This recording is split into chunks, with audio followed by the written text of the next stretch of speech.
There's a liar. Is there Who's like got more, a, you and is there Diane? like, is there a floor plan or like doing? Good evening and welcome everyone to the regular meeting of the Solvang City Council for Monday, June 27th of 2022. I now call the meeting to order at 6:34. Madam Clerk, please take the roll. Councilmember Clark. I'm here. Mayor Pro Tem Infante. Here. Councilmember Aruna. Here. Councilmember Thomas. Here. Mayor Urich. Here. Councilmember Clark, would you please lead us in the Pledge of Allegiance? Yes, please stand and place your right hand over your heart. Repeat after me. I pledge allegiance to the flag of the United States of America and to the republic for which it stands, one nation, under God, indivisible, with liberty and justice for all. Thank you. Right. We do not have any proclamations or ceremonial items right now, but we do have a presentation for Juneteenth, although I don't see Vashti.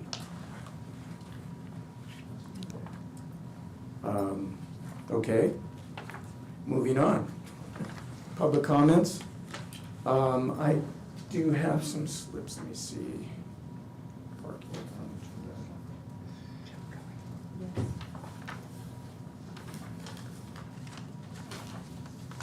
All right. Madam Clerk, would you please read the admonition on public comments? The council welcomes your input at this time. You may address the council on items not on the agenda and on consent. Time limit is 3 minutes, and we will start with in-person public comments first. All right, thank you for that. I do have one speaker slip at this time. Michael Cobb.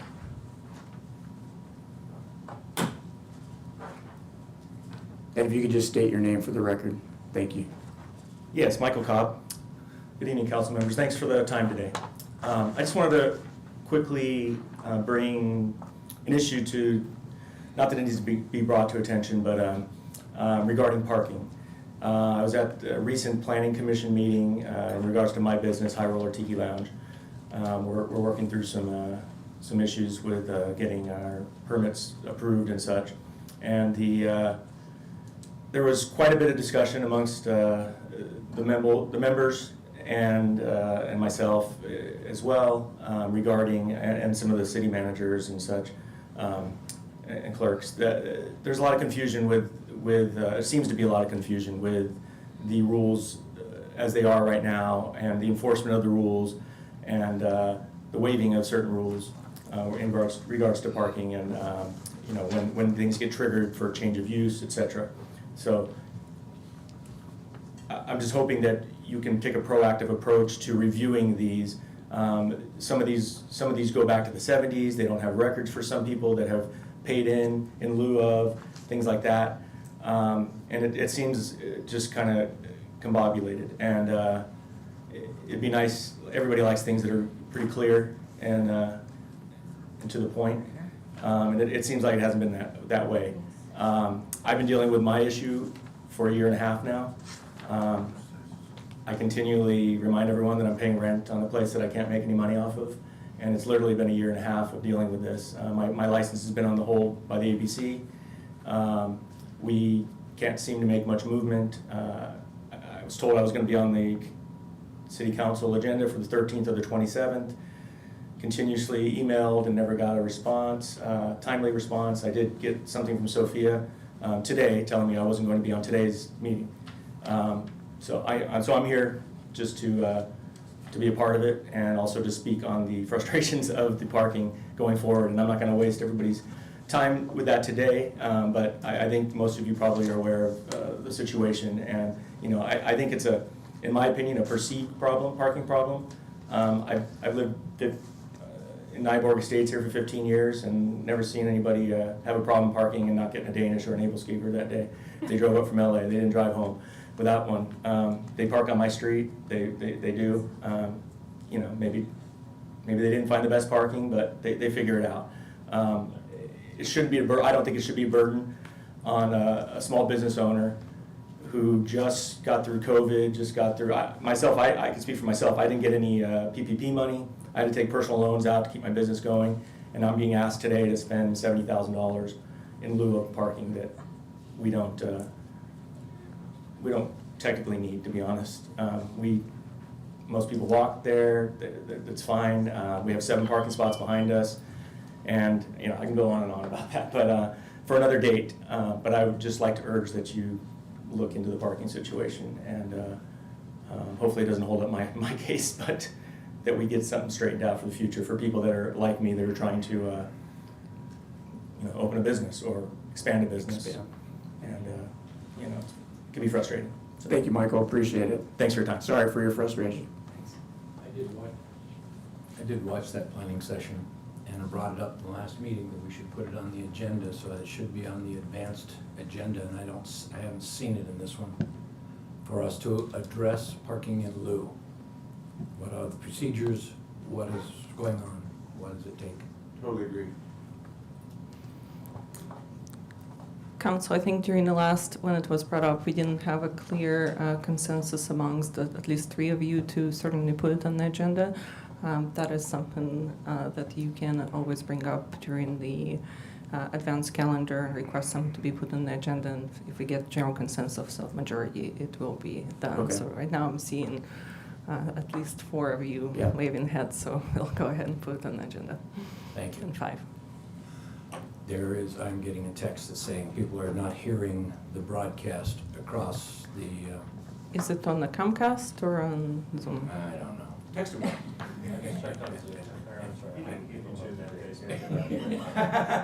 do 2 things. Sorry, we'll try to figure it out, what's going on out there for all of you. It appears that YouTube is working. So YouTube. Not the Comcast? Comcast, sometimes we don't know because we don't control that side. On our side, it's on. It's on their side, but the audio is being sent. Okay. So we want to encourage people to watch this on YouTube right now, If they're having trouble with Comcast, even though yes. they can't hear us. Tell them that. If you're getting messages. Sorry, hey, all of you that respond. can't hear us, go to YouTube. We need to get that straightened out. Yeah. That's Just too for many times. clarification, we broad stream to Comcast. Comcast is an independent company, and they have to assure connection to us. Okay, Thank you. all right.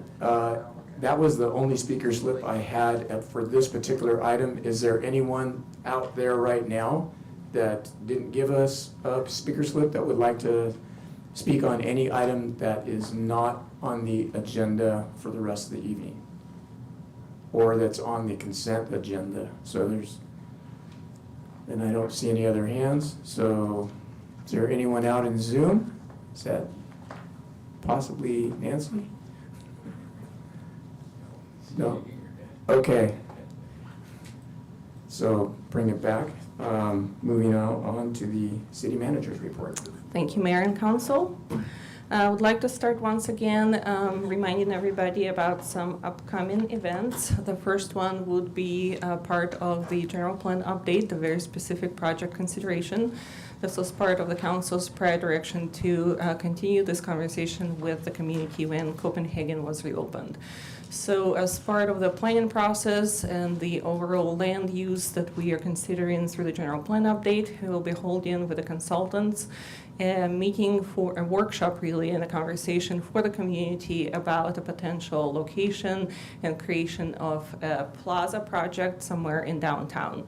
Location is open for discussion, and it will really be set up to be informative and interactive, to where we would be asking members of the community to come up with solutions and ideas on where they would like to see something like this and concepts for that. It will likely be, there will be official announcements going out. It will likely be held at the Solvang Park on July 18, 2022 at 6 p.m. So certainly looking for everybody's input on that. The next big special event that's coming up is the 4th of July, Independence Day. This event is coming back full force for the first time since COVID-19. So there will be a parade at 11 a.m. going through the standard route, which goes through Mission, just like we used to do before COVID-19, and the fireworks show is also back. So for the fireworks show, you can go to the Rotary website and purchase tickets. Those are available right now. The gates will open at 2 p.m., and then, of course, the fireworks will start at about 9 p.m. For advance calendar for the immediate dates, on July 11, the Drought Ordinance, if you approve it today, modifications will be coming back to you for a second hearing, along with a resolution which will be updating the threshold against which we measure the penalties and some suggested triggers to travel between different drought stages. The Food Truck Ordinance regulations will be coming back to you for second hearing if you approve it today. We will also be bringing to you several contract awards, which are standard annual contracts, such as for tree maintenance, just as part of our annual updates for the new budget. We'll also be bringing to you consideration of a Second Street drainage contract award, a code of conduct resolution, which is a biannual process, and again, limit appropriation resolution, which is also required to be done as part of the budget adoption. On July 25th, currently there are no items scheduled for council consideration, so council could consider either placing any items or canceling the meeting formally at the next meeting by a resolution. Just to let you know that we will be going into the next round of negotiations with the Teamsters Union Local for the next contract update, and the meetings will be scheduled with the U.S. Council in closed session as that negotiation moves forward. Just want to remind you of some of the items that staff will be working behind the scenes throughout this time. It will definitely continue to be a busy season for us, so even though there is no items for council consideration, for July 25th meeting, there's lots going on behind the scenes because if you adopt the budget today, there will be lots of projects going forward and kicking off. So as part of the 22-23 operating and capital improvement projects, we will start working on certainly, first of all, filling all of the positions that are still vacant. We have the planning manager, planning director position currently available, the administrative services director, if that's approved tonight, a part-time HR manager, a marketing manager, 2 part-time code enforcement support officers, an associate engineer, maintenance worker 1, and water operator, which would be part of the new budget. So there's still quite a bit of hiring to do with some really key positions to move forward with the next financial plan. We will also be working on finalizing the general plan update. We are currently working with GPAC and staff to finalize and draft all of the elements, which will then become into Planning Commission and City Council for approval. And of course, we'll be moving forward with some of the larger projects that are being adopted as part of this process, which will be the utilities infrastructure, the wastewater treatment plant, including the funding strategy where we're really focusing right now, and water supply and infrastructure projects. We'll also be working on pavement and circulation improvements projects, parking strategy and infrastructure, and park improvements. So it will be a busy summer going forward, and we look forward to coming back to you with more items starting in August. And that concludes my report. Are there any questions of the staff report? No? All right, moving on. Item number 3, council comments and/or requests. I have one, Mr. Mayor. Member Thomas, go ahead. In the last meeting, we had the one of the directors from the Therapeutic Writing Center make a presentation for a request for funding, and I did not make the comment after that, and so that didn't get put into the queue. And their ask is $5,000, which is half of the lowest one that anybody's asking. It's a great program. I could spend all day talking about it, but if there's a way that we can get that where it could be reconsidered at some future council meeting, I'd really appreciate it. And if there is a show of heads of Okay. majority, Yeah, we'll yeah. Okay, thank you. Thank you. And, Mayor Pro Tem Infante, go right ahead. Thank you. Couple things. Thursday, the 23rd, I attended a webinar on emergency preparedness presented by the Institute for Local Government, primarily aimed at fire emergencies, and they made a couple of key points: having an emergency preparedness plan and distributing it to the residents. I don't know that we've distributed a plan like that to the residents ever, or at least ever. Yeah, that's my fear. And one of the things that they said we need to have is an evacuation plan. There's no evacuation plan in our emergency preparedness plan. How do we tell people, and how do you communicate with residents? If there's an emergency, what's our communication tool? These are all things we need to address. How to notify the staff, the businesses, the tourists, determining and communicating safe departure routes, which way to go out of town, where's the disaster coming from, that kind of stuff. Ensuring that city water and wastewater services are maintained. If we're gonna fight a fire, we have to have water. We need to be able to have that as part of our emergency preparedness plan. And we need to review these procedures with staff periodically. So this was something that I think we really need to spend some time on. Friday the 24th, I attended the Pierce Arrow Car Show. A couple of us did. That was really cool. That was actually, and those people just loved Solvang. It was very, very interesting. And then Saturday the 25th, I went to the Pride Party in the park. I went by it to see what, you gonna show it? Go ahead. Yeah. Yeah, I'm sorry, we were both. Sorry, we were both there, so the organizer wanted to present that to the city council. He asked if I'd show it to you guys here. So now it's going to my house. I did what I was told. Go ahead, Mark. Some of those cars are worth $500,000 or more. There was great histories to them. One of them was Charlie Chaplin's car. One of them was the New York mayor, what was his name, Walker. One of them that got kicked out, that did all kinds of, that was one of his car was there. And the stories about how they built it was just a phenomenal place. I really liked it. I went by I drove in the Flat Fender Jeep Club had some Jeeps in the San Ynez Parade, and I was asked to drive one of them, and I did. Sweated like a dog sitting out in the convertible in that heat, and barely moved. Charlie was there, he was playing in the band. And after that, went back, sat in Fitzpatrick's with a cold one, and looked out on the party in the park. And it was really quite a party. I was amazed. We've been told it was family oriented. I've never seen so many kids having so much fun as there was out at that park that day. So I want to commend what happened there. That's it. Well, the advanced calendar, I would like, again, the parking and the information to go on to the advanced calendar. Thank you. Did you have? Comment is, I like very much the fact that we would get together and discuss a concrete or a finite rules in the parking. And I look forward to addressing that and looking into that. And also, dogs have no sweat glands. That's all I have. Excellent. That's why they can't. All right. Did you have anything? No? All right. I just have a couple. The Pride event, well, let's start off for the weekend prior to the Juneteenth event. A few of us were there. It was great to have some of the council members join, and I read the proclamation again for Juneteenth.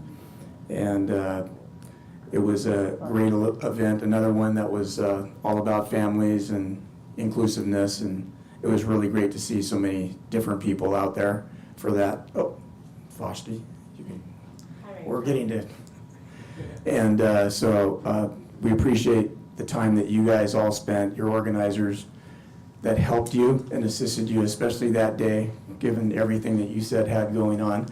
Yeah, lots of COVID cases. A lot of COVID. So anyway, that was, they all stayed away though, just let everyone know. They did stay away, so they were short volunteers that day, but a lot of them stepped up. So it was really nice to have that assistance and go the extra mile for the event to make sure that that happened without a hitch. So that was really well received by the community, I believe. So that was great. Thank you again, Vashti, for that. And then we had the Pierce Arrow show. We actually had the first music in the park. So that started up on Wednesday night as well, 5 to 8, starting every Wednesday all the way now through the end of the summer. And that went really well. There is going to be, Tracy asked me to say, Miguel Limon from Sano Picado is doing the drinks there that are free. And I think Tracy will now be at the gazebo so everyone can actually find her. When I was trying to make announcements, we're like, where is she? So anyway, that'll be happening again every Wednesday. We had a great crowd out there on Wednesday evening. It was, I got lucky I was able to play for that, and that was really fun.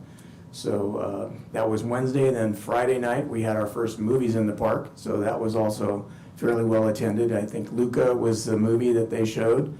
There are only 2 others coming up. I think they're just doing one a month, and I cannot remember the date, but I'll send the next one out. I think it's probably the second to last Friday of July and the second to last Friday of August are probably the next 2 dates for the movies in the park. And those again start at 7:30 right there at Solvang Park. Saturday, of course, we had the Pride Festival here in town, and by all accounts, that was a great success. The parade went off really well. I did get some comments from the organizers, thanking our city staff crew for being out there, Raymond in particular, Kano. So Roger, I appreciate if you would pass the kudos on to the guys at Public Works working that. It went off really well. So again, another great family event. It's great to see so many people out there and so many kids out there. I know I had some granddaughters and daughters out there that were enjoying it all, even as hot as it was. So. Uh-oh. There's an echo. It's bad enough to hear me once. You don't want to hear me twice. That's all good. So, anyway, that's all I think we have coming up. And then, other than the 4th of July, which was already announced, we have next Monday night. We are one of the few towns that does actually have it on the day of the Independence. So it's 4th of July on Monday. So it'll be a busy weekend, I'm sure, being a 3-day holiday. And we're hoping all of it goes on without a hitch. But we definitely will be having a parade. So 11 o'clock. And if you haven't signed up for it, I believe that's the Solvang Rotary that you sign up if you want to participate in the parade. Yes, the parade is the Solvang Rotary, and the form is available on our city website. On the city website. Okay, just want to make sure. So if you want to participate in the parade, there is a participant application. You can go to the City of Solvang website and find that. And we'd love to have this be a huge event. Again, it's been 2 years since we've been able to have a 4th of July. This will be going down Mission Drive as days of old, so it'll be really nice to have that. And hopefully we'll be having that fireworks show at 9 o'clock. And again, the events start at 2 to 10 o'clock that evening for the festival and everything associated with that. We thank both Rotaries for stepping up, doing that for Solvang and for the San Ynez Valley and our community. And next up, just some food bank numbers on Tuesday, June 14th. They served households 209. 867 total individuals, 16 of which were new. And last week on Tuesday, the 21st, down just a little bit on the households and individuals, 192 households, serving a total of 765, but there were 20 more brand new for that. So I think that's all I have. I guess the other one I have to say for the last 1, 2, 3, 4. So anyway, that's my last. And moving on to item number 4, to consent items.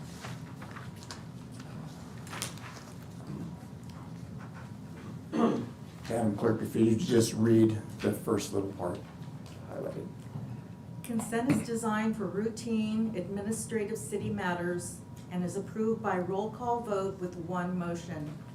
These items are discussed only on the request of council members. Members of the public were afforded an opportunity to speak on consent items during the public communications portion of this agenda. Thank you. At this time, is there any items from any council members that need to be pulled? I just have a question. If I want to recuse myself on one of the items, should I? Item C? Yes. Because it's on consent, you can just mention that you're recusing. You don't have to leave the room, in other words, on the consent agenda. Just note that you are not voting on that particular item. Okay, then, yeah, I will not be voting on Item item number C. C. Should we do first A and B first, and then, okay. Can I have a motion to accept consent items A and B? Make a motion to accept items A and B. And a second? A second. Roll call, please. Councilmember Clark? Yes. Mayor Pro Tem Infante? Yes. Councilmember Arona? Yes. Councilmember Thomas? Yes. Mayor Urick? Yes. Motion passes 5-0. All right. And I'll make a motion, we accept item C on the consent agenda for today's agenda. Great. Second? I'll second it. Roll call, please. Councilmember Clark? Yes. Mayor Pro Tem Infante? Yes. Councilmember Thomas? Yes. Mayor Urick? Yes. Motion passes 4-0. Thank you.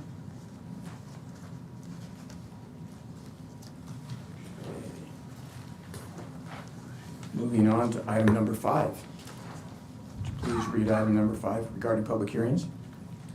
Public hearing to consider introduction and first reading by title only of ordinance number 22-0358, amending Title 11 of the Solvang Municipal Code to address food trucks and other vending on private property in the city of Solvang and making a determination of exemption under the California Environmental Quality Act. We will open the public hearing, receive public comments, close the public hearing, and then introduce the ordinance. Okay. Councilor, a really brief introduction. I'll be recusing myself from this one. Thank you.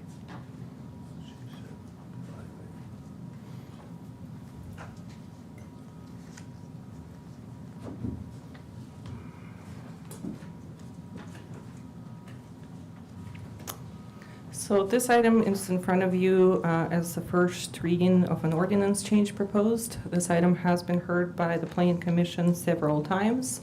It came as a subject matter because there were some questions among the community whether food trucks would be allowed to be on private property. So the city did not regulate food trucks on private property. The city cannot regulate them on public property, but the city can regulate food trucks used on private property. Most cities don't regulate them, but given the overall Solvang desire to regulate food trucks, we felt that this was a fair question to ask of the Planning Commission. As I mentioned, the Planning Commission heard this 3 times. They had multiple discussions and recommended these additional regulations that would limit food trucks to only be allowed on private property as part of a special event. So this creates a procedure that's approved at director level versus people just being able to place food trucks on their private properties in the downtown area. That concludes my report. If City Attorney has any additional comments. No, just wanted to mention very briefly that it amends section 11-12-7 to just prohibit them without that special events permit. So it's a fairly simple revision to the existing ordinance. But if you have any questions about the language or the application, I'm happy to answer those. Are there any questions of the report? No. I have none either. We can open it up now for public comment.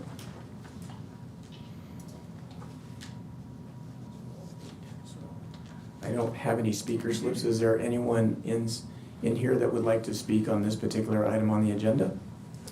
You're free to at this moment. Seeing none, we'll take it back out. Is there anyone in Zoom wishing to speak on this particular item, food trucks? Seeing none, we'll bring it back for all closed public comment. And is there anyone who'd like to make a motion?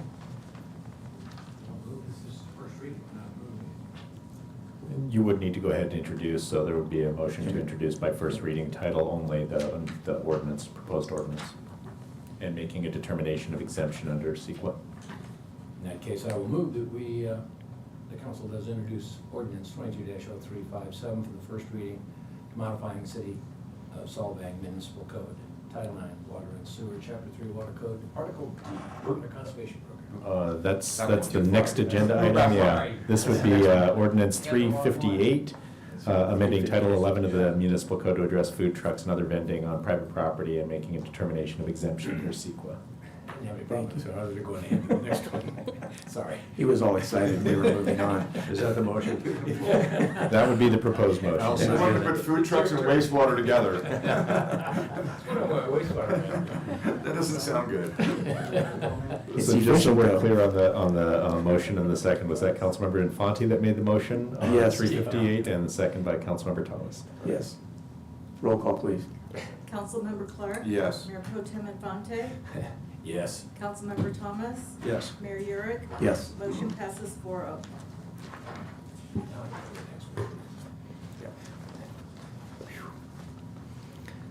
Okay, so, go ahead. Moving on to item 6. Public hearing to consider introduction for first reading by title only of ordinance 220359, modifying City of Solvang Municipal Code, Title 9, Water and Sewer, Chapter 3 Water Code, Article D, Water Conservation Program, 9-3D-3 regulations during drought conditions. So council, this item is in front of you to address the language of the ordinance that regulates your drought regulations. The ask today is just for the language in the ordinance, but on the following item, on the following council meeting, we'll also be coming back to you with an updated resolution. So the regulations that we are proposing to be changed today are listed in your report on pages 24 and 25, which would more equally distribute the penalties not only to residential customers, but also our commercial, industrial, and institutional customers. At the next council meeting, we'll bring forth to you also a resolution which will address some of the changes that we are recommending, which are different triggers that would help us guide our process moving between the different stages for the drought, as well as modify the penalty structure for our residential customers. So currently, the resolution sets the penalties of comparing historic usage. You have fiscal year 1920 as the base year, and that triggers penalties for our customers when they consume significant, or they don't reduce by 20% of what they used to consume. Some customers don't have history of that many years ago. Some customers used to use a lot of water during that time. Some customers used very little. So what we are proposing at the next meeting with a resolution is to re-look at that structure and propose that we use a medium usage of a residential customer as the triggering point for assessing those penalties. So that is not something that you have to vote on today, but that is something that will be coming forth to you. Today we are really introducing just the first reading of the ordinance in order to move forward with this process. It is time is of the essence because the new rates are going into effect on August 1st, and we would like to modify all of our rate structures as well as penalties at the same time. So with that, I'll pass it on to Jose, our utilities director, to see if he has any additional comments. Zena covered it all. She did a good job. There is some recommended language changes on the, we put together a contingency plan with the actual chart for your review as well. And in there, there's some recommended language and recommended triggers for entering and exiting the stages, as Zena mentioned. Those are subject to discussion and recommendation. And I think we need those triggers, and they're just for consideration on exiting and entering. They are not meant to be that hold us of entering or exiting those stages, but they are recommended triggers for us to discuss. So with that being said, as Zena said, we're looking to have the first reading accepted. Sorry. Are there any questions on the staff report? Yes. Yeah, I have a couple, Jose. First off, you use the term benchmark year, but I think what I just heard in the staff report was we're going to use a historical time on that individual water bill. So what we're proposing is using the average of the households that was presented in this rate study, which was an average of 1,800 cubic feet per month for an average household. So we're using that as the benchmark versus using historical numbers for each resident. So it's not a benchmark year, it is a specific benchmark. Yes, sir. Okay, so, you look where I am, on page 25? Oh, my microphone's on. Thank you, I apologize. Carried away. Okay, so my comment is if we're only looking at a benchmark, and it's not a benchmark year, we should change the verbiage in the document, so it doesn't say benchmark year on page 25 at the top. So I think the benchmark at, For the commercial and industrial, Yeah, well, for commercial and industrial, we don't have an average usage. If you look at the graph that we put together, the chart, all the recommendations for the 1,800 cubic feet are for single-family residential only. The others would stay within this benchmark year, and we would have to bring that back with the resolution of choosing that benchmark year for commercial, industrial, multifamily, and other users. okay, so it's gonna be completely different for commercial and industrial. Yes, sir. All right. Next question that I have is looking down into the triggers for stage 1, 2, 3. I think I understand what you're talking about in entering. The exiting is a little confusing to me.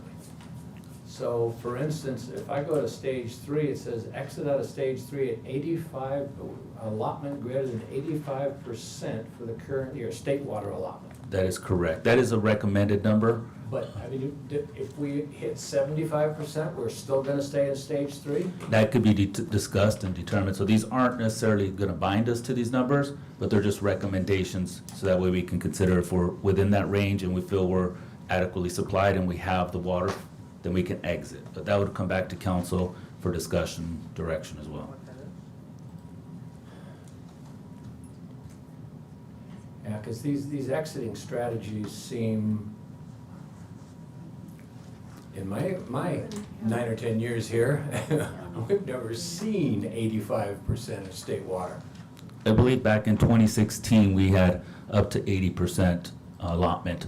But again, the reason why we set these, and I've seen it done at other agencies, is so that way you don't hit a trigger and exit immediately.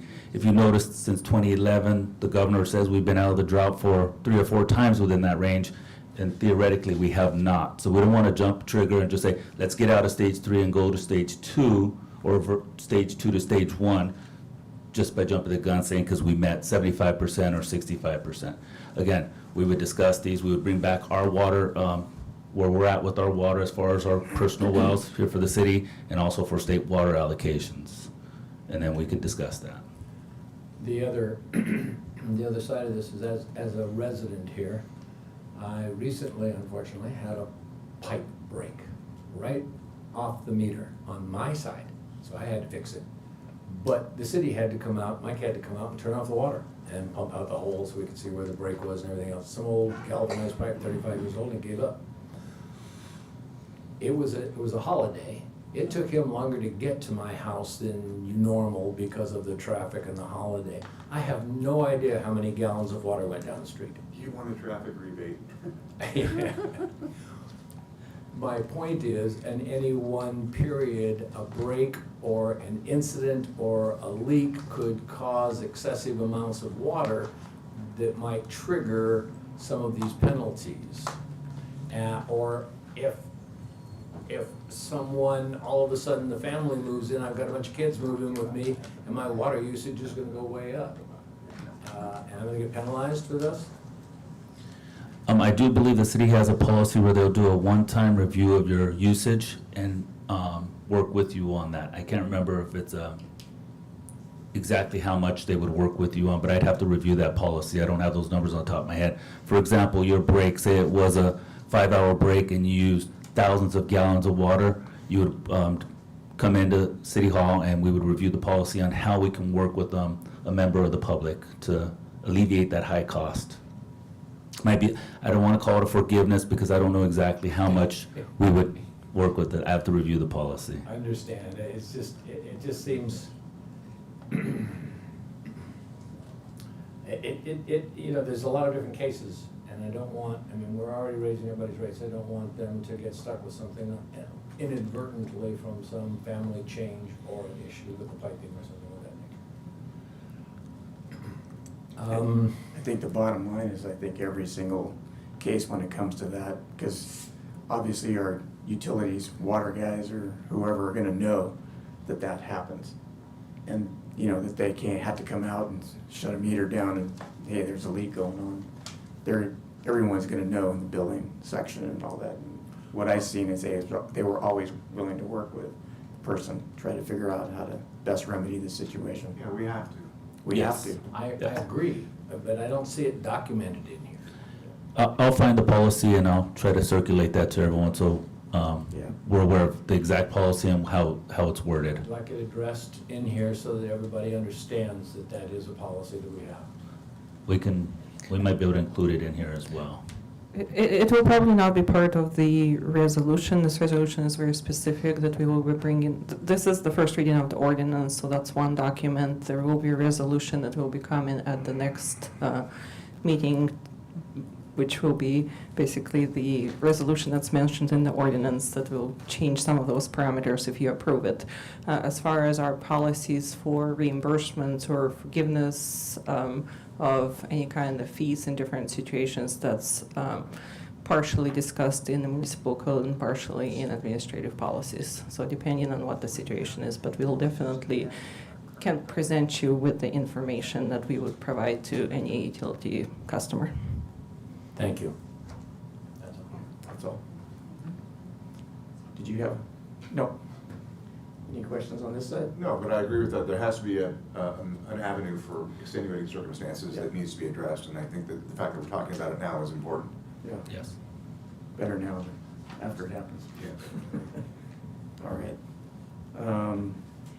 So with no further questions, again, and I think the one thing to realize for the exiting and the entering, all of these are just recommendations right now. So That is it's not correct. like, it's all still a moving document. So So with that, we'll take it out to the public. And I don't have any speaker slips on this particular item either. So if there is anyone, sir, please step up.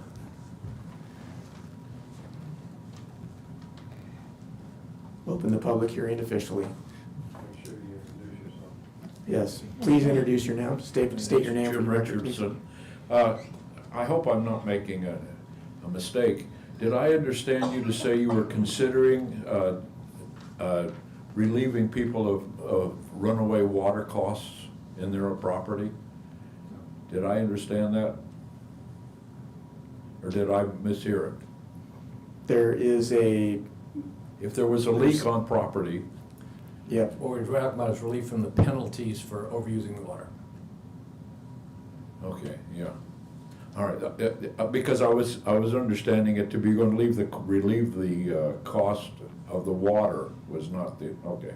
And I I still gotta pay the bill. wanted to make sure you understood there was a precedent set, that was always paid for, even with time payments. right. Yeah, okay, That's what we just wanted to make sure everyone did understand that. right, yeah, okay, thank you. Are there any other comments on this particular item in-house? Seeing none, we'll take it out to Zoom, and I think I see Nancy. Ms. Emerson, please go right ahead. Nancy Emerson, WeWatch's Water Issues Committee continues to be supportive of your efforts to develop a consistent, understandable policy for conservation of water, particularly during drought periods, and the criteria for entering or exiting each stage of the regulation. It would be helpful to know how the commercial, industrial, institutional second month and additional month's penalty of $1,000 was determined and why it was different than the $500 irrigation penalty. Also, I think these questions may be answered next week when you have a resolution update, but we did have several questions we wanted to raise. I personally do not get a water bill, so I'm not sure what you are doing to periodically remind customers of the prohibitions. It seems that that's important because it's quite a list. The prohibition list contains instructions for informing tourists staying overnight of the need to conserve water. How are lodging businesses doing this, and how effective has it been in terms of these businesses meeting reduction targets?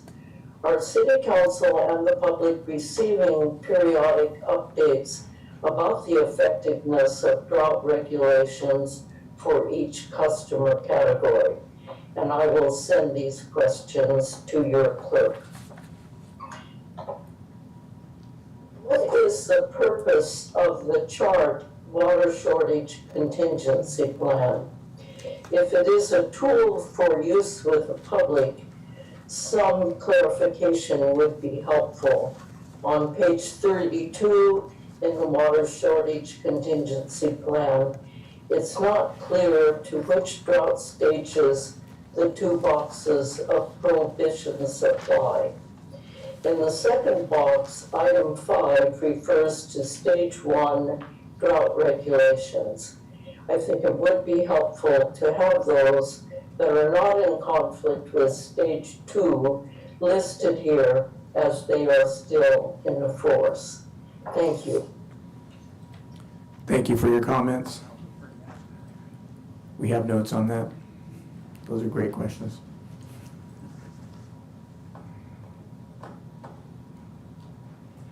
And I don't see anyone else out in Zoom, so we'll bring it back for final comments. Close the public hearing. Any final comments?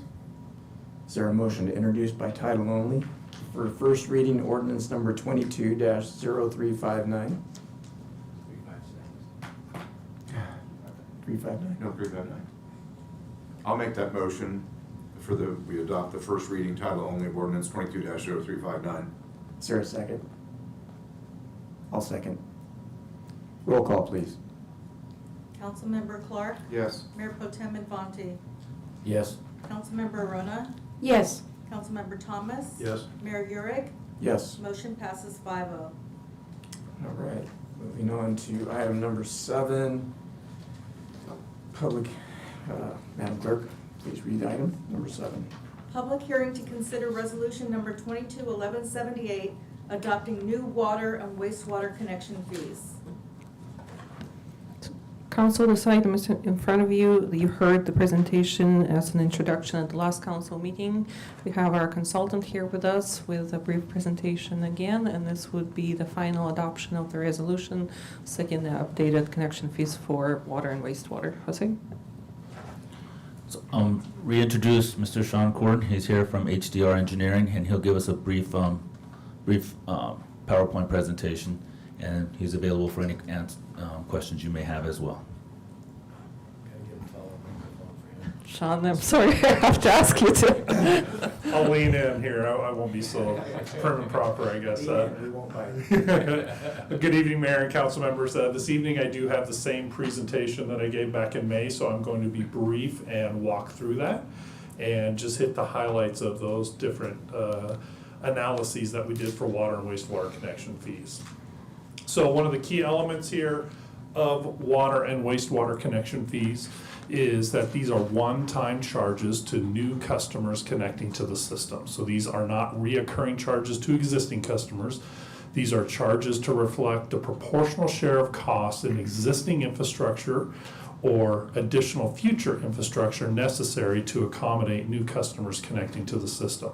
The only other component or area where this would apply would be to existing customers increasing their existing consumption or use of the system. So as an example, a small office or a commercial area expands to a restaurant or a coffee shop. That's where the upsizing would apply to that based on the water meter size.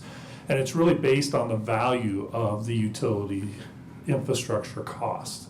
As we go through this, we use generally accepted principles as outlined in the manual, the California Government Code, section 66,000, specifically 66,013, 16, and 22, and then your specific utility information and planning documents.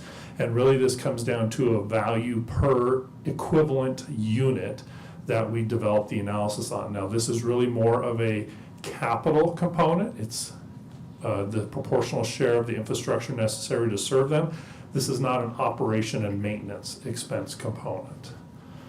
As we go through this, really it's a simple formula. We take the existing investment in the system brought up to today's dollars. We divide that by both the existing, the customers today, plus the future growth on the system.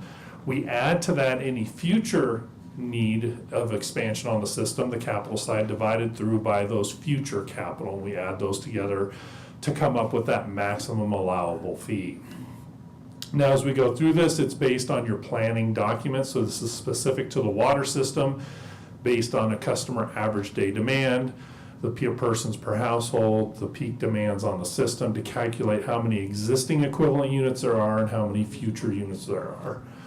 We then take that existing value of the system, divide it by the existing plus future. We add to that future component divided by just the future to come up with the total fee. So in this case, we're looking at some expansion capital for the River Wells project, the Reservoir 1 or Reservoir 3 expansion components. So those are those future needs that are necessary to serve new customers in addition to what's in place today. As we implement this, it's based on the water meter size. That's based on the meter equivalencies or ratios, and that gives us our relationship between the calculation of an equivalent unit at a 5/8 inch meter and then increasing based on those equivalencies. So you can see on the left-hand side the current connection fee, the right-hand side the maximum calculated connection fee. Just a note, there is a recommendation here with meters 3 inch and greater.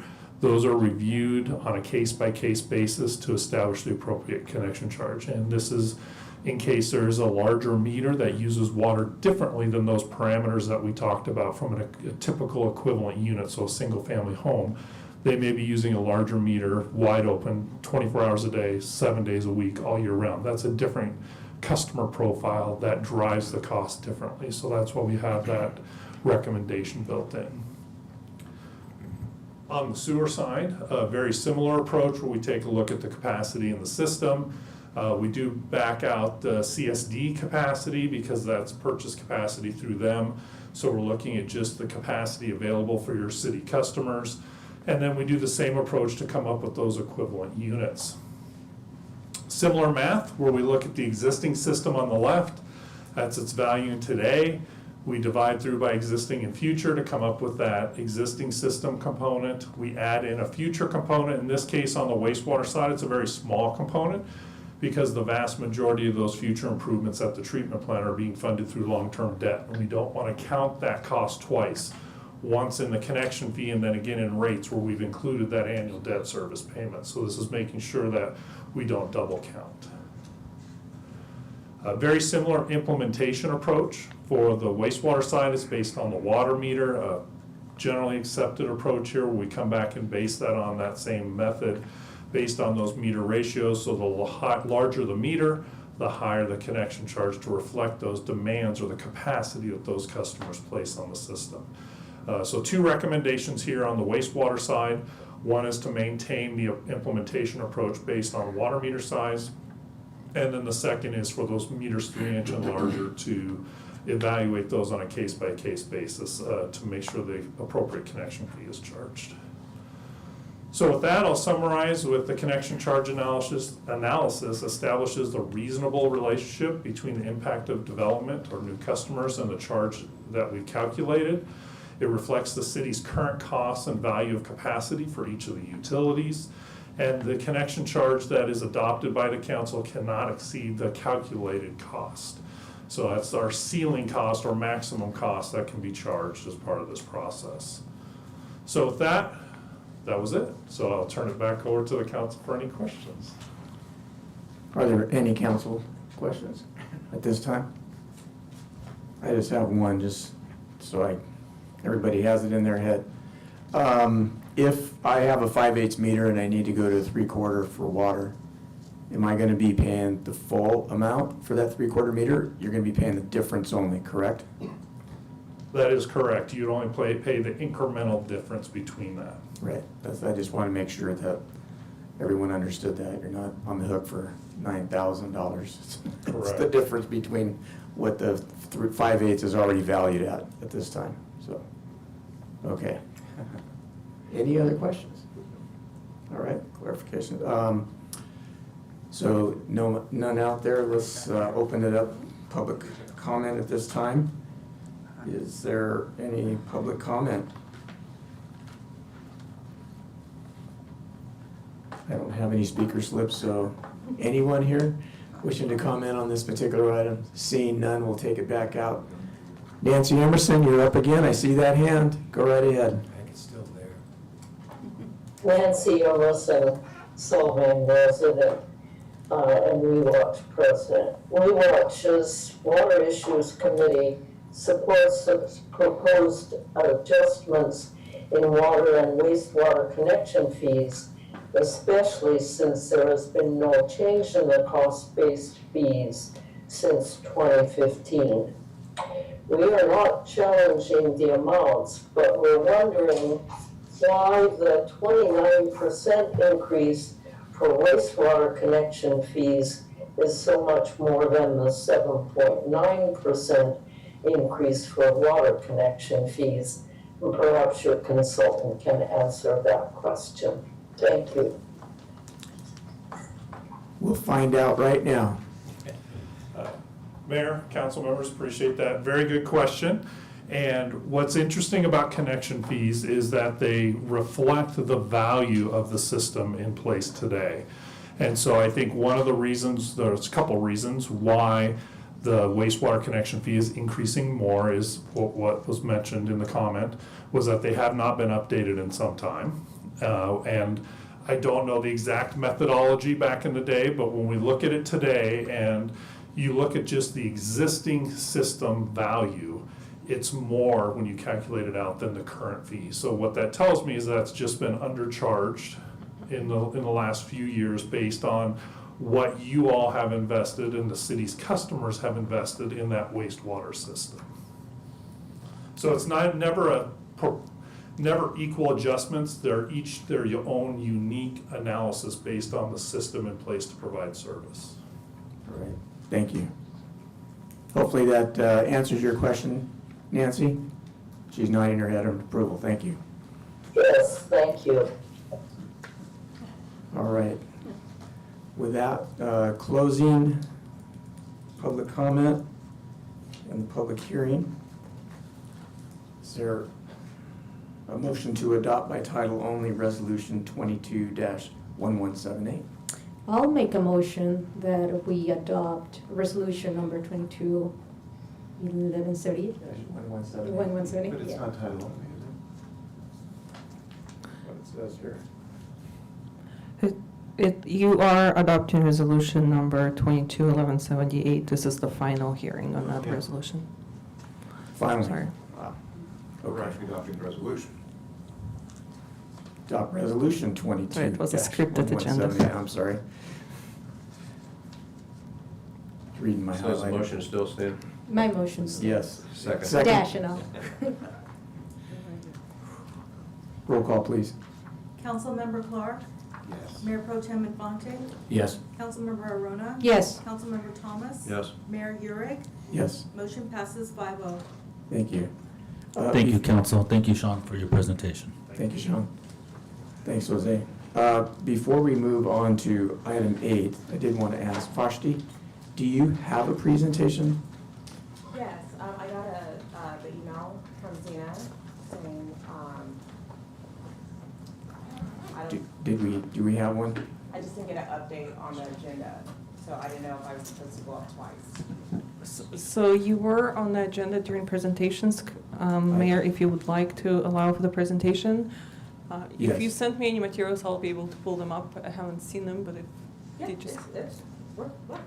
All right, so if I can have a motion to move presentations prior to item number 8.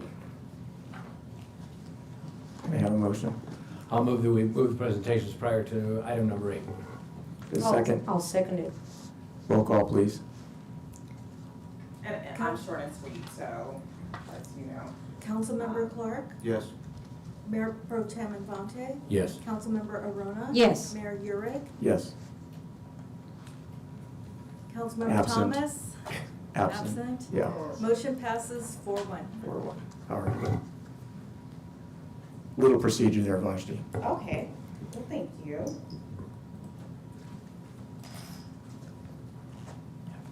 Just want to thank the council for allowing me to speak today. I'll be up twice today. I am giving an update on Juneteenth SYV that took place in Solvang Park on June 18th. And the event was held from 4 to 7 p.m. We did, as Mayor Charlie alluded to earlier, we had a wonderful team of volunteers, and unfortunately 5 fell out that week, 4 with COVID, 1 with a funeral, and then both photographers, 1 got COVID, another had a funeral, and then the day of 2 tested positive. So we were down 7 of our volunteers and our photographers, but we were able to find Michael in the community who photographed the event and did a terrific job. And then the remaining volunteers did so well in pulling it together and still ensuring that we had a successful event. Zena, it says the Juneteenth presentation is just one slide. I wanted to give a visual to show the amount of diversity that was present at the event. Some of the comments that I've heard were they never saw so many Black people and so many diverse people in Solvang as was seen that weekend. But we sent out a blast to a lot of Maddie's followers and invited them to come and share in this occasion with us, and we welcomed them to the area. And the feedback that we got was that, 1, they didn't know there were Black people in Solvang, was the top comment. But 2, there are many different groups that follow her, from even overseas, in India and a lot of different countries, Brazil and of course Africa and France, and so many people had heard of Solvang but didn't feel that they would be welcome coming here. And with the invitation, we sent out a video invitation from Madison herself. So many parties came and visited, and from our count, we weren't able to get everyone, but if they did get a hotel, we asked them to reach out. So for those that did reach out, there were 52 hotel stays just for that one day. And then those people usually stayed until Monday because it was a federal holiday. So before I go on, I want to thank you for showing up. It warmed my heart when I saw the photo. Madison and I felt very special along with the committee. And so we do have a special shirt that we had created to kind of, one of the big things with us is unity and invoking a feeling that everyone is welcome and everyone is welcome in what they bring to the table. And so for that, we created this special, this is what it looks like, unity hat. And then we also created a special shirt. So it looks like this. And so all the shirts and everything we had sold out that day, but I did save some for a special council. So, because Mayor Charlie is one of my favorite people, he does get a hat and a shirt. But for the rest of the council, if you, I have to. He has been a big supporter of Madison and everything she has tried to do from the very beginning. I don't think that most people know that when We were dealing with a lot of things during the pandemic. Through the George Floyd situation, there were times for me, especially having been in the military, where I felt that it may not be a safe community to be in. And Mayor Charlie was made aware of that and personally reached out to me to see what he could do to support both myself and my daughter so that we would feel safe. And I haven't forgotten that, ever. And he has continued to do that to ensure that we feel welcomed and supported and loved in this community, and that means a lot. So I told you the shirts run large. This is a large. If you do want a shirt, I have all sizes, so just let me know what size you would like. And then, of course, the hat is one size fits all. But Mayor Charlie, I brought you a large. I do have it. If you want a different size. And for the rest of the council, I do have the extra shirts and hats, so you can't have both, but you can have one. So if you would please let me know if you would like a shirt or a cap. It would be our honor and privilege to see you wearing it around the city. And so I would like to give this to Mayor Charlie.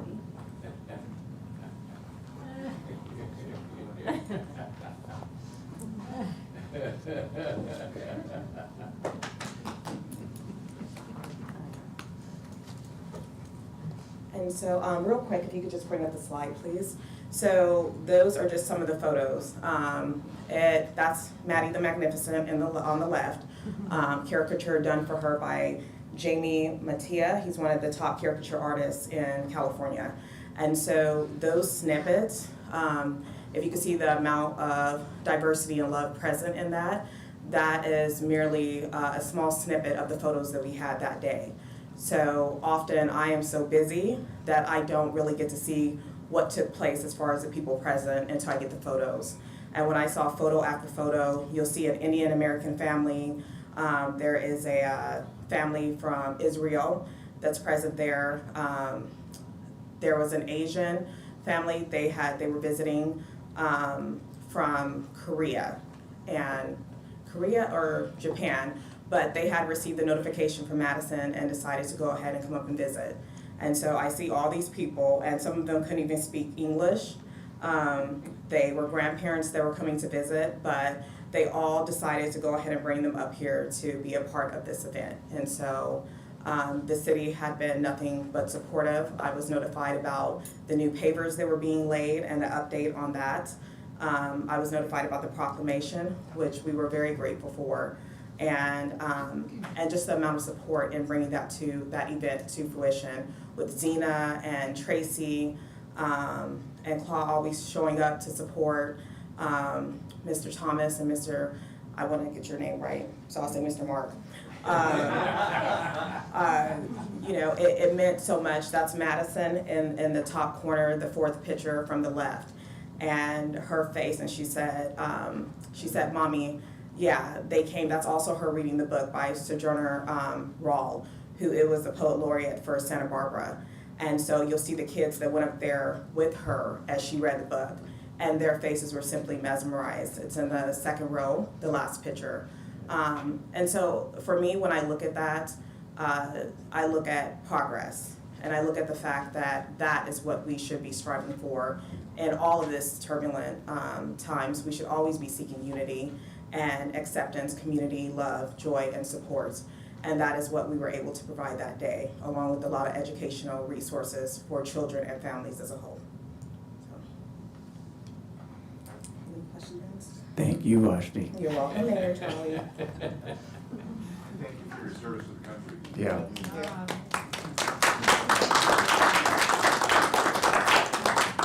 Joan Hartman was also there.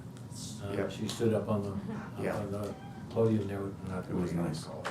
Pagoda thing. Denise. I won't say any more, Vashti. Need I say no more? All right. Thank you so much for that presentation. And thank you for the gifts. Much appreciated. Moving on to item number 8, business item. Madam Clerk, would you please read the title? Adopt Resolution 22-1179 approving the fiscal year 22-24 financial plan. Receive the proposed fiscal year 22-24 financial plan and Approve or deny one-time funding requests summarized in attachment C. Consider adding to capital improvement program and wayfinding and funding a wayfinding project.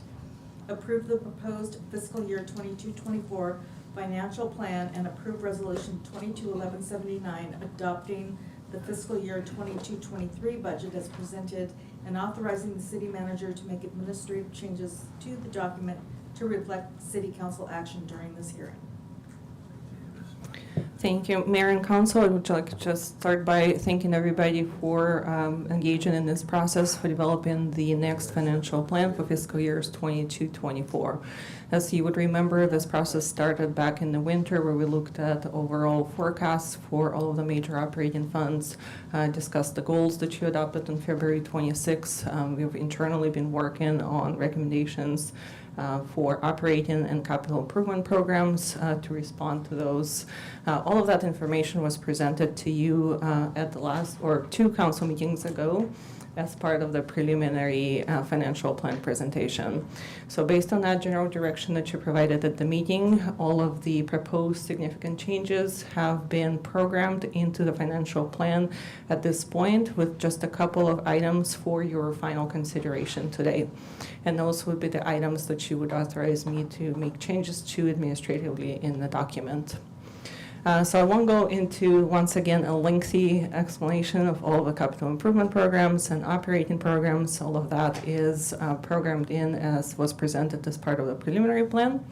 But we do have a couple of items that I would suggest you review on one-by-one basis, which would be the one-time funding requests, where you received presentations from those requesters before.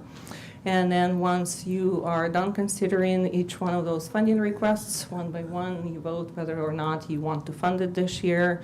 We also have the one project, which was the Wayfinding Project, which you requested some more information on today. So that was a separate attachment in the report where you can give us an answer whether or not you would like to move forward with something like that. It is conceptual form at this point only in consideration for funding. So once we go through that process, there would be the final motion to approve the financial plan for the 2 years, including a resolution to actually approve the budget for the next fiscal year, which you have to do on an annual basis in order for us to be able to expand expenditures for both operating and capital projects. That needs to happen before July 1 because this budget stops at June 30th.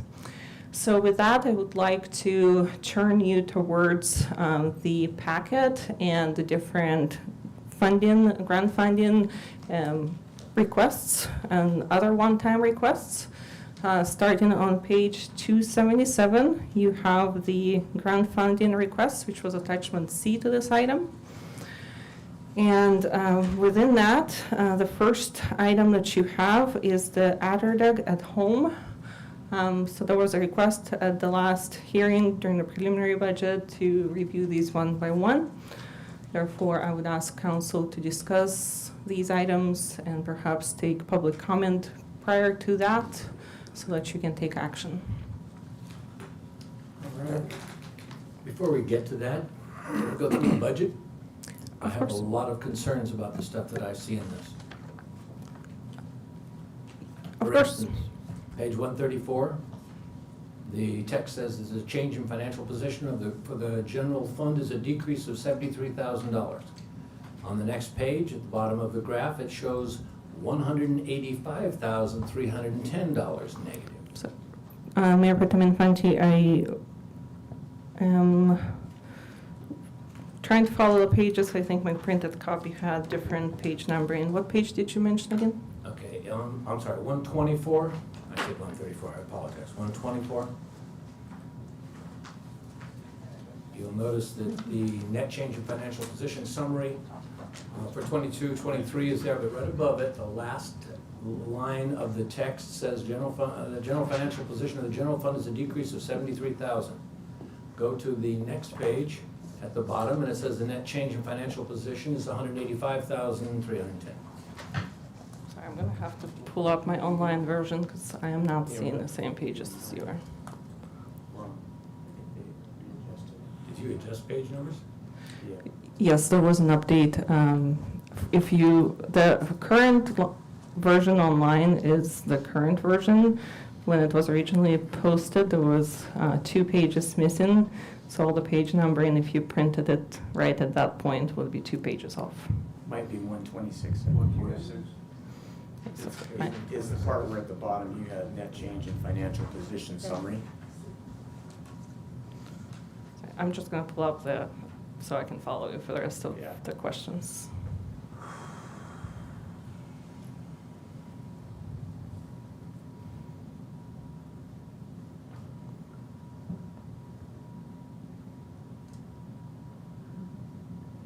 Did you find it? It's downloading. So page 124, 126. On my particular one, so on page 124, this is for fiscal year, but I know, but the comment up here is talking about for 23-24, which is down on the next page. So it's net change in financial position summary is what we're looking at? Yes? The text So- right above the graphic, last Mhm. line. General fund is a decrease of 73,000 for 23-24. Go to the next page for that chart, and it shows 185,000 negative.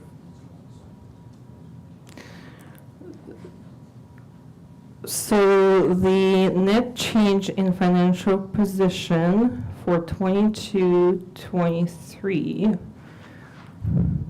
is negative 1.2 million, and for 23-24, negative 185. Right. Um, Text says it's a decrease of 73. That's correct. It must have been missed by staff in updating. I think I that was will- copied from last period, last time this was presented, it was Correct. said 73. Correct. So that. I will make that adjustment. Please. Additionally, oops, hang it. Let me go down to here. All right, you've got, you've mentioned a second payment for the American Rescue Plan of approximately $700,000, which we got the first payment, we haven't gotten the second payment. I don't see that in the budget anyplace as a revenue. It would be lumped into the statements for the general fund. But yes, there's a program of close to 700,000, it's 600 and something, coming in July. Shown where? We'll deduct two, because I'm on the same boat as Mark. Whatever page. This will take me just a second to go to the detailed statements. I couldn't find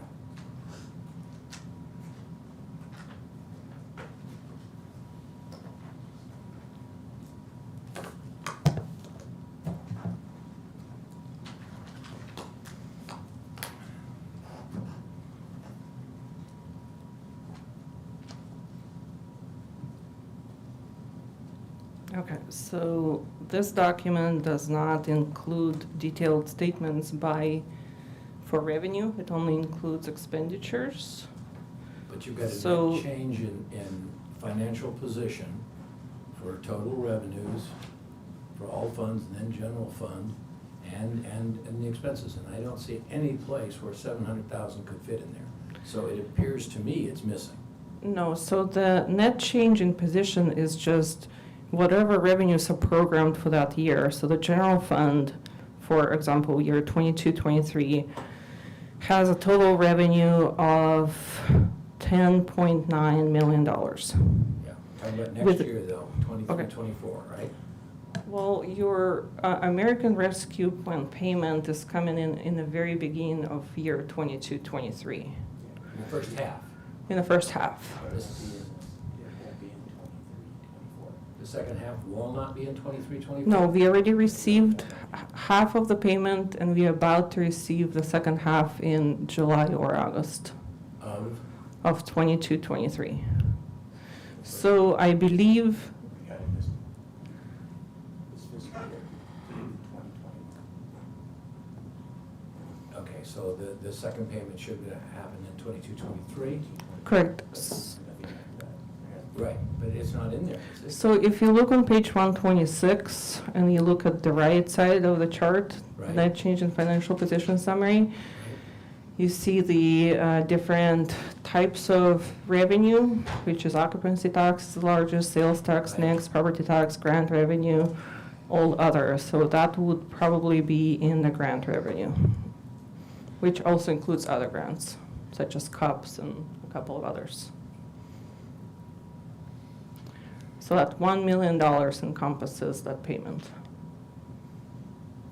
That's where that would have been Correct. in there. Okay. So that right there. Okay, yeah, I see it, 1.792. Okay, that wasn't made very clear in here. All right. Let me go down to another concern. Where'd it go? So mine is page 131, so I guess on yours it's 132. Although it happened here, hold on. Oh yeah, that was the, okay. So, what we're looking at is year-to-year comparison to operating contracts over 35,000. And on the very first, marketing for 22-23, it shows a proposed budget of 600,000. I thought we had issued a contract for 300,000 for marketing. It's For page you guys to be 133. 133. 133. Yeah. So For a week, so I don't know what you guys got us up there. the 600,000 includes 300,000 for the marketing contract, 100 for The salary. events such as Yule Fest. Oh, okay. And actually, you are correct that it should be 400,000. Yeah, so that's up, that's off by 200,000 in each of the 2 years listed. Because you've got 600,000 both for 22-23 and 23-24. Correct, and I'll double check. I'll make sure that that's corrected and double check that it's reflected in all the statements if it was incorrectly input. So it'd be 400, because 300 is for the new Marketing, firm, and 100 for just Yule Fest events. It would depend on how much that costs depending on the program, but that's rough estimate set aside. Okay. Is that what we had historically been, I mean, over the last few years, been paying for Yule Fest? About, yes. About, wow, okay. My page 133, so I guess that's your page 135. It says highlight, there's all stuff new is supposed to be highlighted in red. There's no highlights on that at all. So I know code enforcement's new. I don't know what else we've got in here. You listed a few things that we're looking for, but there's nothing highlighted to show what's new in this graph called proposed positions for fiscal year 22-23. Once again, that's a An error. It's an error in terms of updating the text. The highlighted positions were presented to you as part of the preliminary plan. So that would be the 2 code enforcement positions, the administrative services director, the marketing manager, the change in the planning manager position, which are they're really listed in the proposed significant changes on page 134. Yeah. Or I believe it also said it was, okay. It just, you've got comments in there that aren't being followed through. And I have to guess. I will make sure that's cleaned up. One last comment. Well, maybe just one last one. For now. We just increased the water and wastewater fees. We're looking to increase sales tax to ensure we've got this. All right, I'll back off on that one. Let me go into some. Go ahead. No, you're absolutely right. What I want to, we got a groundwater sustainability agency. We're the Eastern Management Area. We are responsible for some amount of funding for that new plan. I see nothing in here that forecasts the cost for supporting the groundwater sustainability agency, the plan. That is correct. That is currently not programmed. I believe there is $20,000 set aside just as we had in the current budget for just minimum administrative charges. The plan in the works with the groundwater sustainability is to work with a consultant going forward to set rates to fund those efforts. So this financial plan is based on that assumption, doesn't go forth to guess how soon those charges would be in place and set funding aside. But if we need any funding for that, we would come to you as a separate item. Would it be best to put a placeholder in here for something like that? So there's a $20,000. It's not listed anywhere because it's a fairly small amount, but it's within the expenditures. By comparison, it's not much, I will admit. I don't know how much it is. Jose been looking at that more than I have, but it is something we're gonna have an expense for, and I wanted to make sure it was assigned in the budget someplace. Thank you. It's all yours, Robert. My comments were about down the road. Yeah, but you're making very good points, and I'll bring those up again. Any other comments before we move on?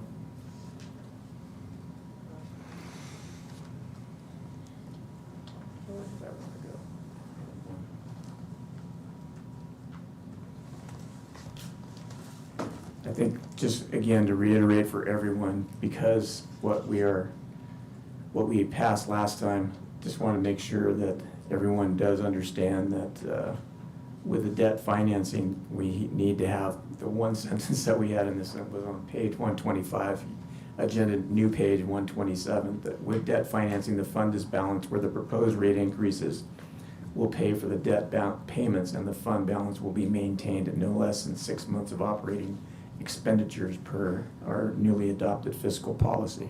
So just, again, that, you know, our rates are gonna be up higher, but part of the reason that they are up higher is because we're gonna be paying, those rates are gonna be paying for the debt financing. There won't be anything in addition to that. So that's something to be thankful for at this point, just the way it's all been structured out over the next 5 years, so. With that, moving on to the rest of that. We'll move on to, So the next would be to consider the one-time requests, starting with the grant funding applications per council adopted policy. Those start on the agenda packet, page 277, or Was there a public comment? 274. On the last? it'll go on after, yeah. Thank you. 277.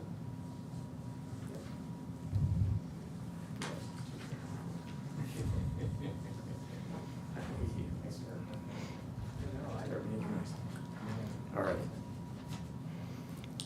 So, at our day at home, we have a request of $20,000 for 2022, 2023. To be determined for the second year. So, yes, this is a bit of a transitional process here, going into a 2-year financial planning after COVID-19. The first 2-year financial plan was adopted during COVID-19 when events, for example, were not taking place. So the policy that has been developed and adopted by the City Council for grant funding speaks to humanitarian services as well as focus on senior services. It wasn't considered at the time on how to address the events, so we're kind of doing that right now. We did only submit or offer an application to the applicants for 1-year time period. So that's why it says TBD, because they weren't asked to submit for the second year. So as we move into the second year of the financial plan, I would propose that we continue to work on that policy and clarify what type of requests you would like to have as part of the financial plans, and then potentially with the new financial plan development, actually roll it into just the development of the financial plan overall, based on your policy as a standalone rule for the city staff to be able to process those applications. So that would be my suggestion. That's why it's a little bit confusing here in TBD, but we really only offered them the opportunity to apply for 1-year funding. Okay. So would there be any discussion on the first item? Are we voting on these now? I think that's, If- do we need if to you do would public like- comment yes. before we go to that? Or Yes. just any other discussion? But may I make my comments about, I'm making my comments about all of this generally, and I will vote individually. But as Mayor Pro Tem Infante mentioned, okay, right now, we're raising utility rates. We have on the agenda, we want to raise a 1% sales tax. We want to hire more staff. And you look at the residents, this was at the local grocery store, $11 for a jar of mayonnaise. $11 for a jar of mayonnaise at our local grocery store. Okay, times are tough right now. We have no idea where this economy is going.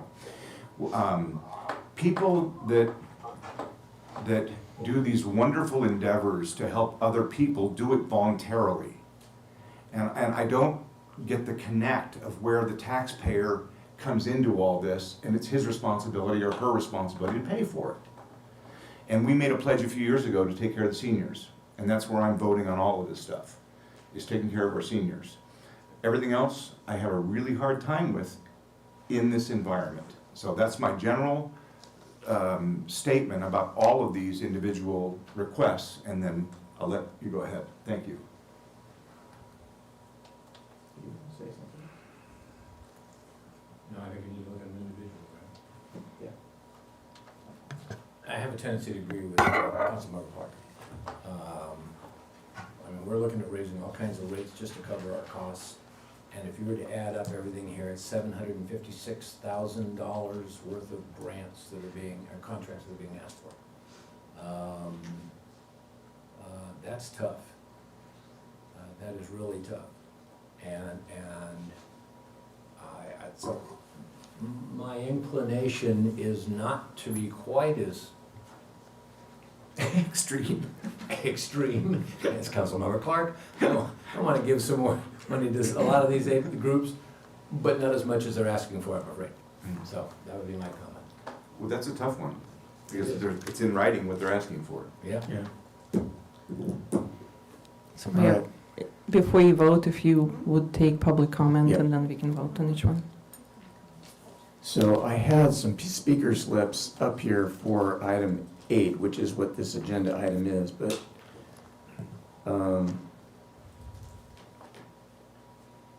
I don't have. Dave, do you think it'd be best just to have all of these speak before? Do I have to do it, should I do it all now? Or before each item that might be related to it? It's probably more streamlined to have them all at once All at rather once. than bringing up kind of seriatim. Okay.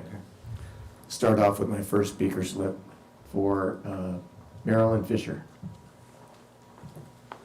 Oh, I figured this would get your attention. I'm not really Marilyn Fisher, but I was here. Thank you, Mr. Mayor and members of the council and staff. I was here hoping to introduce Marilyn Fisher, the new. Tell us who you are, please. Oh, I'm Joe Ola. You probably know my wife Alice, who's here on behalf of the Senior Center. But I was here hoping to introduce Marilyn Fisher, the new executive director for the San Ynez Valley Historic Society and Carriage Museum. And she had a surprise birthday party arranged by her friends. She just moved back from Prescott to take the job and lead the museum for the future. And I apologize, I know we're not on the agenda, and I sympathize and empathize with the position you're in. And Robert very clearly stated that we're in a tough economy and it's hard to be handing out money to just anybody that comes along. We do try and promote educational things for the youth, and I think we played an important role in this valley. And perhaps we can get on the agenda at some future date and approach you for some help and assistance down the road. And I think you'll all agree that Our history and our museum is an important part of our heritage and culture. We need to keep it alive, and I look forward to introducing you to Marilyn. You'll duly be impressed. She's well qualified. She ran the Reagan Library, Young Americans. She's an art appraiser. She's just a very wonderful person, and I think she's bringing a lot to our community. Sorry I couldn't get to introduce her in person, but I'll look forward to another opportunity to do so. And she's married to Lee. And she's married to Lee, and he'll fix your screens if he comes back. But thank you for the opportunity to get up and speak on the museum's behalf. Thank you. That was a San Ynez Historical Museum, just so everyone understands what that was for. That's right. Thank you. And I think congratulations are in order for you and Alice, because you were the Grand Marshals for the San Ynez Parade, I believe. Yes, If I- we're very humbled if I by heard that. That was very Congratulations. beautiful honor. Well deserved. Thank you. And next, Tracy. Alice made me look good. As she always does.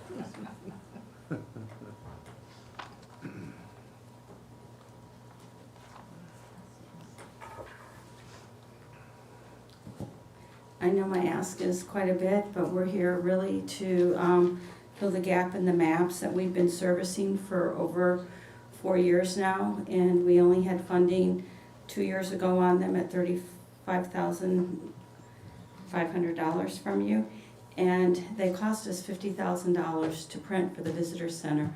So we are funding that program for the visitor center because that was how our original contract was done when their maps were printed, and we chose to keep every single business on that map, whether they were a chamber member or not. So one of the reasons that has been done is to make sure there's economic growth in this community, economic development within as tourism comes to the community. It's the #1 pulled map that is on the rack cards at the airport and up and down the coast, and we have paid for that. After the CVB was disbanded, we have paid that funding for that contract continuously.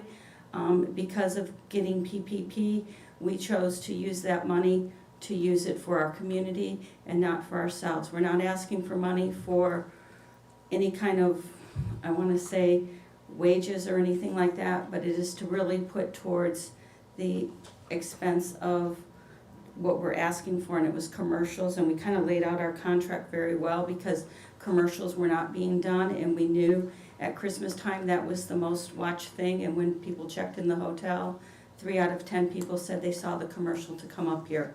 And so 70,000 of our ask is strictly for commercial ask to KEYT and up and down the coast. And I know that's important to us in an economic development to make sure we stay, and the chamber has been your project that we have done with the SBA and with the county, working with people to make sure they stayed funded. So we truly would like to continue that of what we're doing in our music in the park and projects, and we've kind of laid it out in the contract how much each item cost us.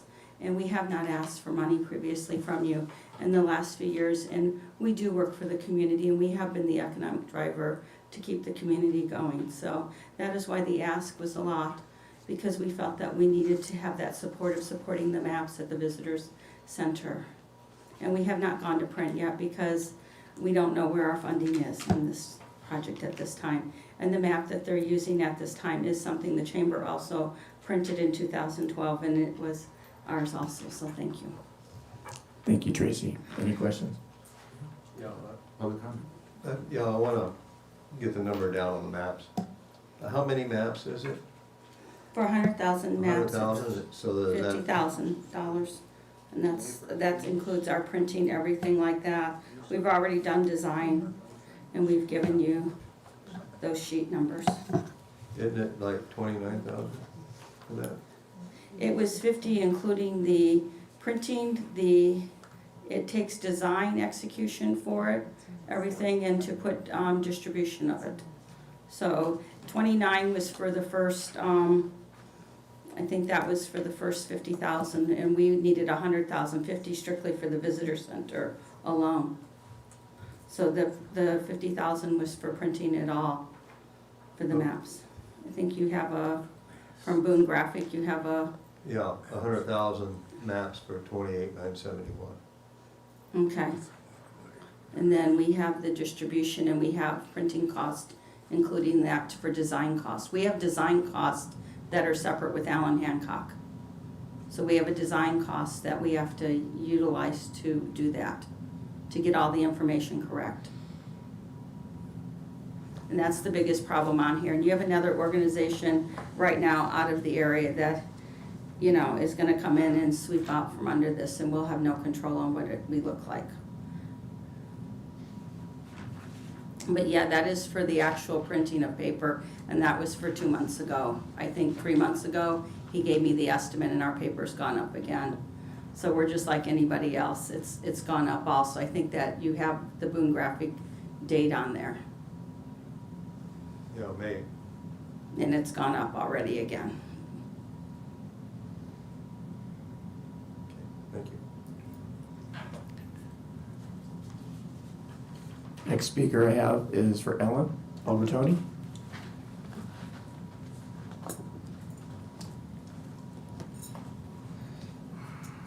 Hello, Mayor Charlie and the rest of our wonderful council and Zena. I know that you've thoroughly read your packets and everything that we've sent you. I'd just like to thank you for the support you've given the center over the years. I know we're asking for more this year than we have in the past, but as Robert brought up, everything's increasing and increases for us. Our costs have increased, our costs for supporting our seniors have increased, and as we move forward to our new building, there'll be more costs that we'll need to cover. The main thing is that with your support, we provide our seniors in our community what they deserve. We keep them aging at home safely. We bring them together to have a good sense of community and fun and feel safe. It's I'm hearing it more often that folks will come, folks that you don't even expect to say, this is my safe spot. They know that we'll be there all the time, their friends will be there, and it just helps them, especially through this rough time, helps them have a sense of well-being. We take care of their mind, body, and their spirit. And the second part of our ask, as you know, this evening is for help with our transition fees as we move along, and we're so excited, finally, after so many years, you know, it's coming to fruition for a new facility, which, you know, will continue to take time. But we hope that you've considered to help us with those transition fees and all the expenses for at least the 1 to probably 1.5 years that will need support from the community. But we don't have a crystal ball, so we don't know how long it'll take. We hope that it'll only take, you know, a year and a half at the most. But we really hope that you've gone through your packet, read it thoroughly, and digested it, and have a good sense of support for us. Thank you. Thank you, Ellen. Last speaker slip I have is Pam Nico. Hard to sit down for so long. Good evening, Council. Good evening, Mayor. Thank you, Councilman Clark, for bringing up the cost. And one of the things I just want to say about that cost, about the $11 mayonnaise, one of the great things about what we get to do at our center is that we have a USDA program where we're giving free produce, and we're helping put in all the essentials in a bag every week. So that really helps them with the cost and get through the weekend for seniors, so that they don't have to buy the $11 mayonnaise. The other thing is that when they do have to go and they do have to use their money for the rising costs, then the transportation program is coming into effect because we drive them. They're not buying gas, they can't afford the gas is scaring them. We get so many calls every single week, and they inform me daily how much gas is going up, just in case I didn't know. And so, right. So we are able to get them to their medicals and get them to their doctors, and we're gonna continue to do so. And no matter what happens tonight, I am so glad I came, because I had no idea how much work in that, all that presentation with Maddie's treasure. So that was amazing. So no matter what, that was a really good night. So thank you guys. Thank you, Pam. That was the last of speakers' lips, so if there is anyone in the house right now, I know Vashti, you wanted to say something? And thank you, Zena, for updating. Our funding request was missed out on there, and Zena made sure to that was put on. We requested $5,000 for Juneteenth. Looking at the other requests, we should have requested $50,000 and said we would settle for $5,000, but our initial request was for $5,000. When you look at your city manager's letter, you have 5 goals as far as the city council, and your 5th goal is to support and diversify tourism while supporting and honoring local organizations serving our community. At this time, Maddie's Treasure Box is the organization that serves the children in this community and brings about a lot of families and children-related activities to this community. In that, and supporting and diversifying tourism, that's literally what we do. The amount of media coverage that her organization, my daughter Madison, gets on a routine basis, and the amount of goodwill that she brings in as far as marketing and advertising and mentions in the media at large brings about a large number of tourists to this community on an annual basis.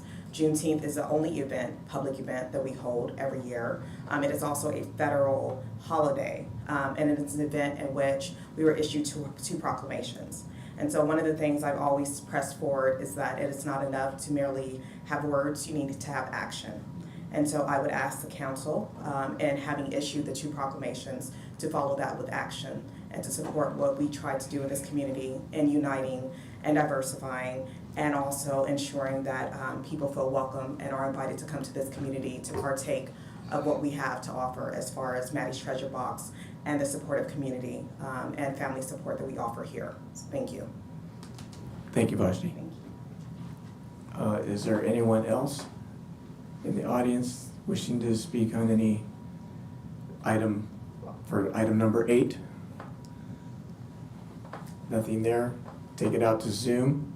See Nancy Emerson's hand raised again. Go ahead, Nancy. Turn the light on, Nancy. Thank you. I'm speaking as an individual and a resident of Solvang, and I'm speaking about one particular part of the budget on page 134 through 136, which is your personnel costs.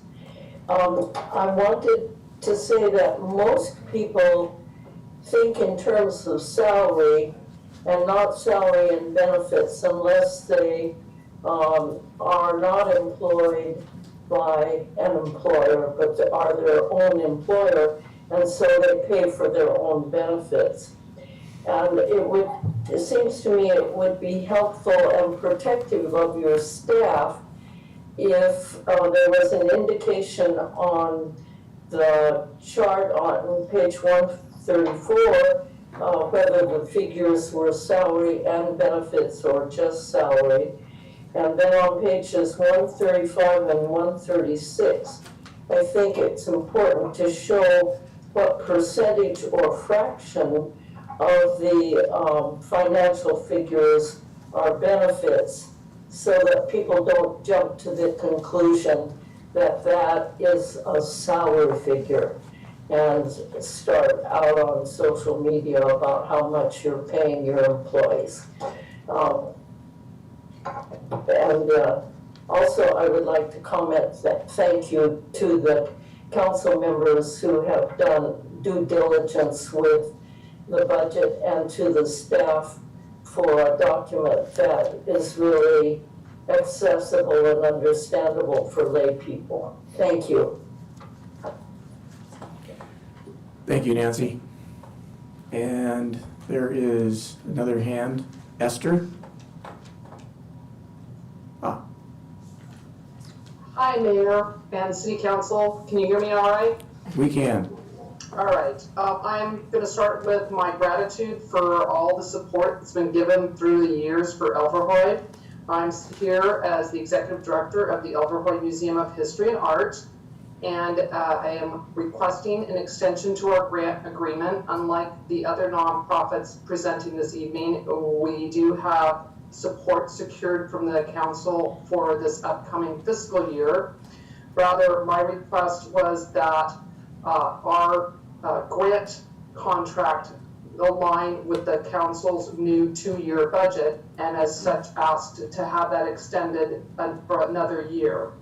I think that all of you are aware of the services that we provide, most especially amongst those, the historical touch base for the community, the cultural liaison. As you know, I'm working with the embassy and looking forward to a visit with the Danish ambassador here in the near future. I think one element too that is important to mention is the support that's given from the museum to the visitor services through the visitor center and to the promotional arm for the city. Whoever that new person is that's coming, I look forward to meeting them and supporting them and continuing to greet and educate media representatives, influencers, and others that come to the community. So I'm just here tonight to request that you carefully consider the extension as you are looking at a difficult decision as you move forward, and I thank you for your support through the years. And I'm here if you have any questions you would like to ask. Thank you, Esther. Am I on echo again? No, thought I heard it. Maybe that was my stomach. All right, so as Esther mentioned, the $35,000 that is listed for this coming fiscal year has already been approved. So it would be for the $40,000 for the second half of the 2023-2024 budget. So, all right. That's it as far as Solly. Okay. One last. Last time, Mayor Charlie. So yes, my name is Vashti Wilson, once again. So I made a comment last time about the marketing, but I do want to press upon that one more time. When I looked over the budget, the marketing company previously, their contract had been terminated because they were not performing according to standards. And I do want to press upon with the marketing services contracts that are in place to be approved and awarded today. The one that's $300,000 and $150,000 for the visitor center with that particular marketing company that did not have their business license. EIN, I believe they said that they were waiting on it from California, but as most people know, you get your EIN from the IRS, and you get it in less than 20 minutes. So I understand it's been done, but it wasn't done at the time in which they did their proposal. So that was just the truth of the matter. And so in your budget, you have a position that's coming up for a marketing manager position. And normally in the course of awarding marketing contracts, your marketing manager position would be hired first, because then they would have a say as to how the marketing contract is awarded, as they would best be adept at knowing what you should look for and what would best serve your organization and your city and what you need for that contract. And so it seems to be going backward, and that the contracts are being awarded, and then the marketing manager is going to be hired to oversee something that they did not have a hand in as far as ascertaining the companies that were best suited. And so that sticks out for me, along with the numbers in relation to the marketing. They are not accurate when you look at the breakdown in the line items and also the total breakdown. So thank you. Thank you, Vashti. All right, that's all I have for council comments, or comments, public comments. I caught them all. And that's it. So we'll move it right back to going down the list. Request for Adderdag at Home, $20,000. You want to do each one individual? Yes, please. Yeah. All right. Is there a motion or any discussion on this? But some of the other senior stuff going on, I'm gonna suggest that goes down to 15,000. I had a question. What was the last time we did that? What was approved the last time? I'll probably have that question for all of them, because we didn't show a Yeah, previous. how much? Yeah, how much on each one? Yeah. Previous. Mayor, I have a question. Yes, go right ahead, Mr. Clark. If during this process, a council person or anyone up here says they want to change the dollar amount, so do we vote on that dollar amount, and then if it passes or doesn't pass, and then how does that work? If somebody, like, okay, for example. I just said 15. He said 15 and I wanted to approve the whole 20, so how would we do that? Council You would just make a motion. Make a motion, whatever gets approved by everybody. Got it. Yes. Yeah, okay, got it. Either one. Understood. Thank you. Yeah. Because that's what the original motion would be for. Right. So we would make that motion, vote on it, and then you can, Mr. City Attorney, can you amend that afterwards? Oh, okay, it's like, oh, I feel like we're in an auction. Oh, okay, do I hear, whatever, but can you say, okay, let's go down to, what number are we comfortable with? So you would have basically a motion and a second on a particular number. That's and open. that's in the binder. Or if you choose to change something, for example, a motion for 15,000, a second from another council member, discussion. Put it up to a vote. If it doesn't pass, then you have another motion because there was no action on that one at the higher amount. Motion, second. If that passes, then you have that final amount. Because we may not get a second. Right. Which we gotta have a second before we get started. Yeah. So. All right. So, I do have another comment. I mean, some of these are pretty straightforward. We put out available letter requests for proposals, they came back, and here we are. Some of these with the higher amount, they involve like contracts for services. I find that different from a request from a grant. How do we have any thoughts on that? I personally feel like that involves more discussion than just a yes or no, because it involves entering into contracts that we did not, we did not put up for FRP, or we did not necessarily request on, we didn't have a chance to negotiate. That's something that I feel uneasy about doing tonight. But are any of these contracts for services? Yes. Which one? Well, I mean, one of them is the Everhole Museum, which we tradition. I'm talking about the same one-time grant. Okay, are we gonna do one-time grants first, and then we're gonna do the additional The budget's the fund? budget. I'm sorry to interrupt, Mr. Mayor. we're just going down. The budget's the starting budget. from the We're top. talking about one-time grants right now. Okay, so we're just gonna do the Correct. grants, and then, But the we're- additional funding request that's gonna be, Everyone will handle separately, so we're just gonna start it, add it all. okay, Got it. okay, Work our okay, way down. okay. Okay. So Mayor, I do have the 2021-22 amount for After Dark at Home, and that was at $20,000. That was 20. Okay, 20. thank you.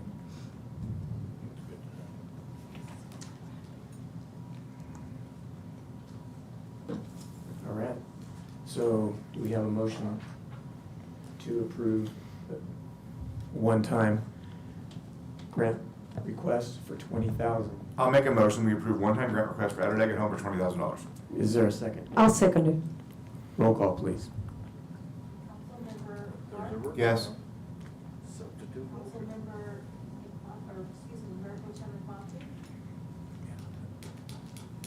Yes. Councilmember Rona? Yes. Councilmember Thomas? Yes. Mayor Urick? Yes. Motion passes 5-0. All right, next up, Buellton Senior Center, DBA SYV Senior Citizens Foundation. They are requesting 20,000. I believe that's up from last year, correct? My records show that last year it was $10,000.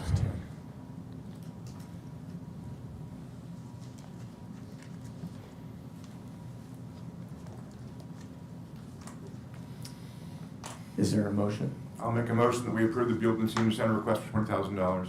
Is there a second? For 10,000, is what you said? 20. I'll second. Roll call, please. Yes.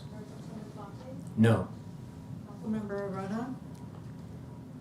Yes. Councilmember Thomas? Yes. Mayor Urick?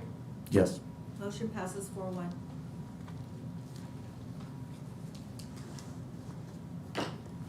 Moving down to San Ynez Pirate Football. One-time grant funding application request was $10,000. This has not been awarded in the past. Right. Do we have a motion at all? I want to do some support for the kids as well as some of the seniors, and I'd like to move that we approve $5,000 for football, pirate football. I'll second that. Roll call, please. Councilmember Clark? No. Mayor Pro Tem Infante? Yes? Councilmember Arona? No. Councilmember Thomas? Yes. Mayor Urick? No. Motion fails 3-2. Do we want to try again? For, We would need a motion from the council to move forward or deny the request or it was denied. for modify. 5, so maybe half. Just move to deny that one entirely? Is that- No, it's already been denied, so. No, so what you just voted on was an award of $5,000. That was the motion. Right. Which was half, so that motion failed. Right. But we could make another motion. Right. For $2,500.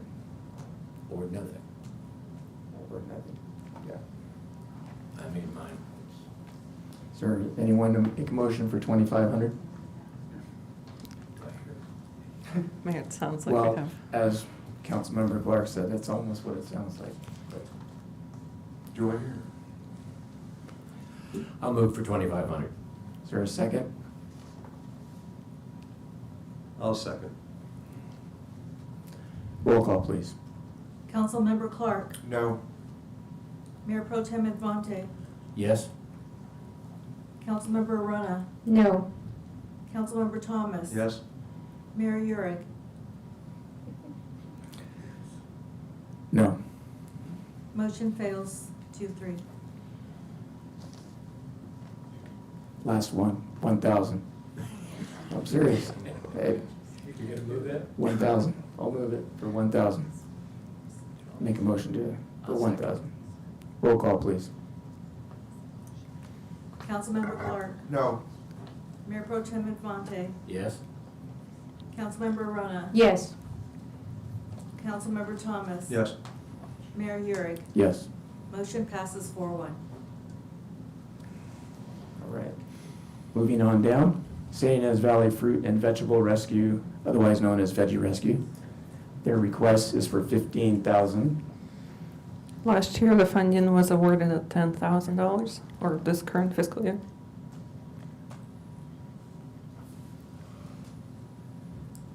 I'll move that we approve $10,000. I'll second. Roll call, please. Councilmember Clark? No.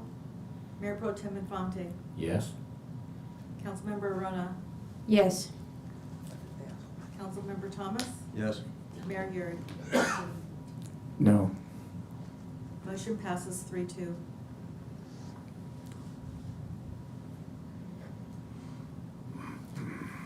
All right, moving on. San Ynez Valley Senior Advisory Council, also known as the Solvang Senior Center. One-time request of $70,000.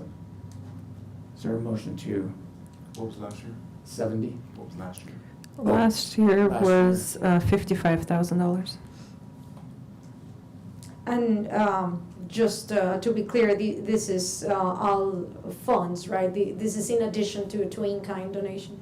This is separate from the $139,000 for this new senior center building. This request is for just ongoing operations funding, which they typically receive each year in some amount, which last year or current year was $55,000. Okay. Is there a motion for 70? I'll make a motion that we grant the funding request of $70,000. Second? Second. Roll call, please. Councilmember Clark, Yes. Mayor Pro Tem Infante, Yes? Councilmember Rona, Yes. Councilmember Thomas. Yes. Mayor Urick, Yes. motion passes 5-0. All right, moving on. Solvang Arts and Music Foundation for Solvang School. Their request is $10,000. I will make a motion to give them $5,000, and I will make up the other $5,000 in assistance with fundraising, which I've done for many, many other groups in the valley. So if they would like that, they can contact me after we vote. And I'll second the vote for Yeah. $5,000. $5,000, yeah. Good. Roll call, please. Councilmember Clark, Yes. Mayor Pro Tem Infante, Yes? Councilmember Rona, Yes. Councilmember Thomas. Yes. Mayor Urick, Yes. motion passes 5-0. All right. We're gonna be throwing a party, Robert. Very kind. I didn't know you golfed. Yeah, you can do that. No, I go on stages, I don't play golf. St. Anne's Valley People Helping People. One time, they were one of the few that had asked to do for 2 year, so it's $12,500 for this coming year, and then $12,500 for the following 23-24 to align. They're trying to do something similar that the Overway did by requesting for the 2 year to align with our budget. All right, so anyone making a motion for St. Anne's Valley People Helping People for $12,500? What was last year's, please? Zane? People Helping People did not go through the grant funding program. There was some funding awarded to them for during COVID-19 for the food assistance programs. There was, I believe, more than 10. There was multiple fundings throughout COVID-19. So is there a motion to grant? I'll make a motion to award the $12,500 to People Helping People. Is there a second? As the motion for 1 year, or that amount for 2 years? It'd be that amount for this coming year, then. So, Council, if I may clarify on that one, so unlike the Elverhoy Museum, which is asking for contract extension, who has a contract, this one is a funding request. Next year, we will be addressing the rest of the funding requests for 23-24. So you are adopting the budget for 22-23. So it would be sufficient for you to just make a motion on the first year. Thank you for that clarification. All right, we had a motion. Second. Councilmember Clark, No. Mayor Pro Tem Infante, Yes? Councilmember Rona, Yes. Councilmember Thomas, Yes. Mayor Urick, Yes. motion passes 4-1. All right. So now we're going to the additional funding requests.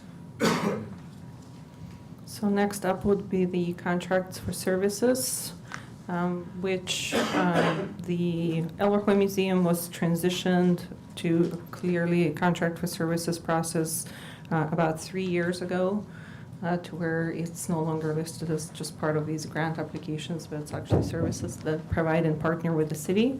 What they're requesting is extension of that contract for an additional year, 23-24, which we could execute and not logistically need to return to it with the next financial plan. And then the second request is Chamber of Commerce. That used to be part of the listed grant awards in the past prior to COVID-19, but it is clearly a contract for services, so it's up for your consideration whether you would like to consider any of those items in their proposal. I'll move that we accept the proposal for $40,000. So if we would do one by one, first would be Elverhoy Museum 1 year extension. Okay. Is there a motion to accept the Elverway extension of 40,000? There's a motion to accept the Elverhard Museum extension for 40,000. Is there a second? I'll second it. Roll call, please. Councilmember Clark, Yes. Mayor Pro Tem Infante, Yes. Councilmember Arona, Yes. Councilmember Thomas. Yes. Mayor Yurick. Yes. Motion passes 5-0.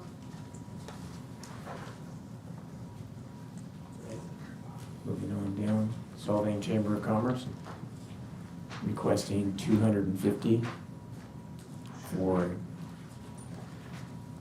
do you want this to be a 2-year, or just for this year? So we would probably, if you could ask the Chamber of Commerce, I believe that they only submitted for 1 year at this amount. I also have the detailed breakdown of their proposed budget, if that's helpful. We can pull that up on the screen. Yeah. Yes. Yeah, that'd be helpful.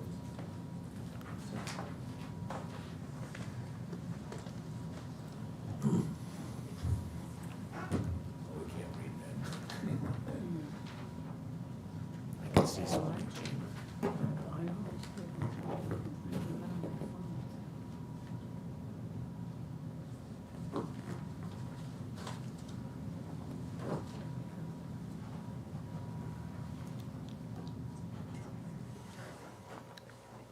You can copy, paste it, and post it on a Word doc, and then that way it'll only bring that information.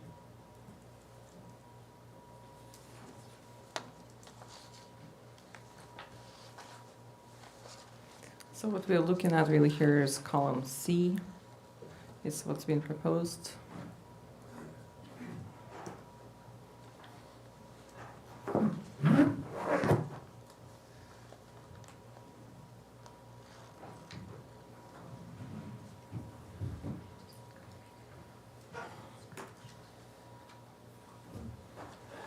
I'll move that we approve $50,000. 50? 50, 50. This one, I think we would need more discussion on. There's no question that the Chamber of Commerce does a fabulous job on business education, outreach. They did a great job helping businesses secure grants while the pandemic was going on. I just feel like, because we just awarded an $150,000 contract to the visitor center, there is a lot of things that I feel the visitor center is gonna be doing, that the Chamber of Commerce is also saying that they're gonna be doing. We should be careful that we're not funding twice for the same service. If anything, I think these two organizations need to be given the time to work together to see how they can best maximize their efforts. I have questions about the events. Obviously, we all love music in the park. We haven't talked about Jewel Fest. Last year, the Chamber of Commerce did a fabulous job on filling the gaps and launching a great advertising campaign and bringing in performers. I think that's the sort of thing that it's worth continuing to fund, but I just feel like the way that it is presented, it's kind of vague. We are being presented with a contract for services that we haven't had a chance to look into, to discuss. I think this warrants its own presentation, its own agenda item, rather, and that's just how I feel. I agree that the chamber does a hell of a job, no question in my mind. What we're looking at up here is what their budget is, but I haven't seen what the revenues are. They have commercial sponsors for music in the park and a lot of the other things that they do. They absolutely have made a ton of maps, and we need to pay for that. That's $50,000 right off the bat. I have no question in my mind about that. Some of the other stuff, I am not.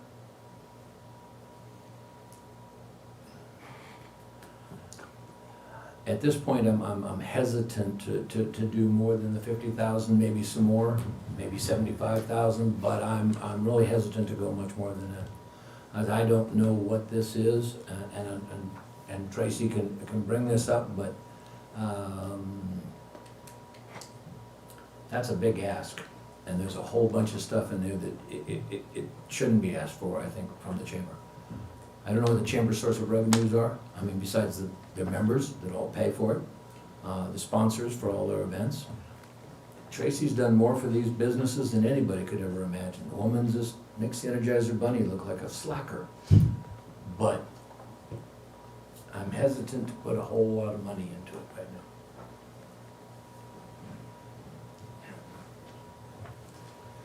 I can agree with that. Would it be possible to have this as a standalone agenda item? Yes, of Next- course. For next agenda? Yes. What's the one empty day?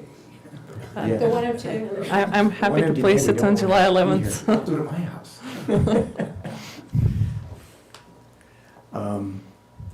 Would that require a motion? You're just tabling it at this point to the next meeting, so no motion necessary. It's just direction of council to table it until the So next then we meeting. would have a presentation at the next meeting specifically on. If you want, if you don't want to award anything right now, because Well, I think if we're gonna award anything, we do it all at the same time, so if we're gonna get a presentation, I suggest we wait do for that and then make an award appropriate at that time. If I may ask, Mr. Mayor, chambers are 501c3s, correct? 501c6. C6s. So their books are open to the public. They'd be open to the Attorney General's office, certainly. I don't know if they would be open necessarily. to Okay, the so we'll public never know what directly. their revenue sources are. There's reporting that they have to do to the Attorney General's office. To the extent that that record is public record, I don't know. I've never had to take a look at it specifically, but they do have reporting requirements to the AG's office. Because Mayor Pro Tem Infante makes some very good points, so I like your motion, but I guess we're gonna table it. I made the motion if there's. I'll second it. I made the motion if there's no second. I'll second it for 50. It's been seconded. we'll do a roll call, but we may want to still Well, if you go bring the now. balance back. Yeah, so for 50 right now. We can do more later if we want to. Yeah. And then definitely deserves, excuse me, payment for the maps that she's printed. I don't question that at all. But we can talk some more later about more.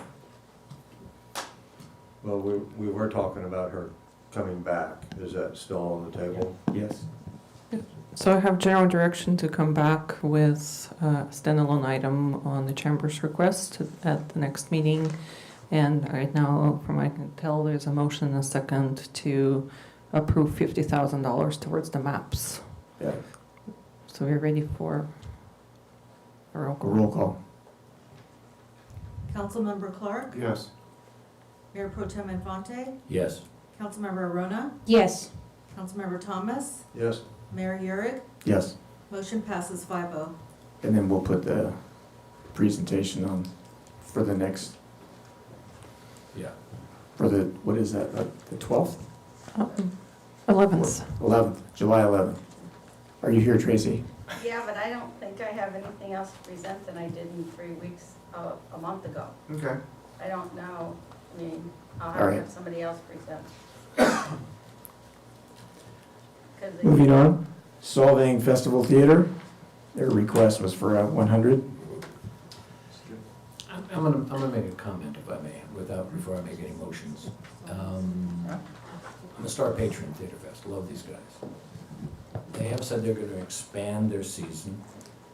They're gonna be starting here next week or so, we're gonna have the startup event we're gonna go to. I'd like to suggest that we don't approve 100,000 for next year until we find out if they need it. They're supposed to have an operating income based on tickets that they sell and everything else. Why, I mean, if the construction's done, they hit their mark, they've got the place built, why are we putting another 100,000 into it, is my question. My guess is that they're requesting $100,000 because we could not contribute to the construction because of prevailing wages, and it would mess up their budgeting. So instead of asking for a contribution for the building, whatever money that would have gone to operations went to the building, so now they're asking for that operations money, since we couldn't contribute to the construction itself.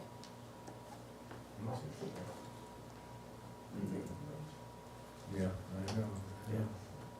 Well, somebody make a motion. Well, and I have said before that the only time any sort of tax dollars that I ever want to go to anything is something that's gonna hopefully put more bodies in hotel rooms. And now this will be the third time I've talked about this, when the first time presentation they made was, will you expand that season? If they expand the season, that brings more visitors to the valley, that brings more people in the hotels, and that increases our revenue. So that's the only time. I don't want to look ambiguous or flip wish-washy on tax dollars, but when things look like investments, other than seniors, when things look like investments, I can get behind them. But when they're just somebody who wants to do something really nice and wants you to help pay for it, I have a problem with that. So with Theater Fest extending that season, I'm more than happy to contribute to that, because it's going to come back to us. Your motion. There you make motion. You just did. I just made, everybody here is council member, but I'm Robert. Did you notice that tonight?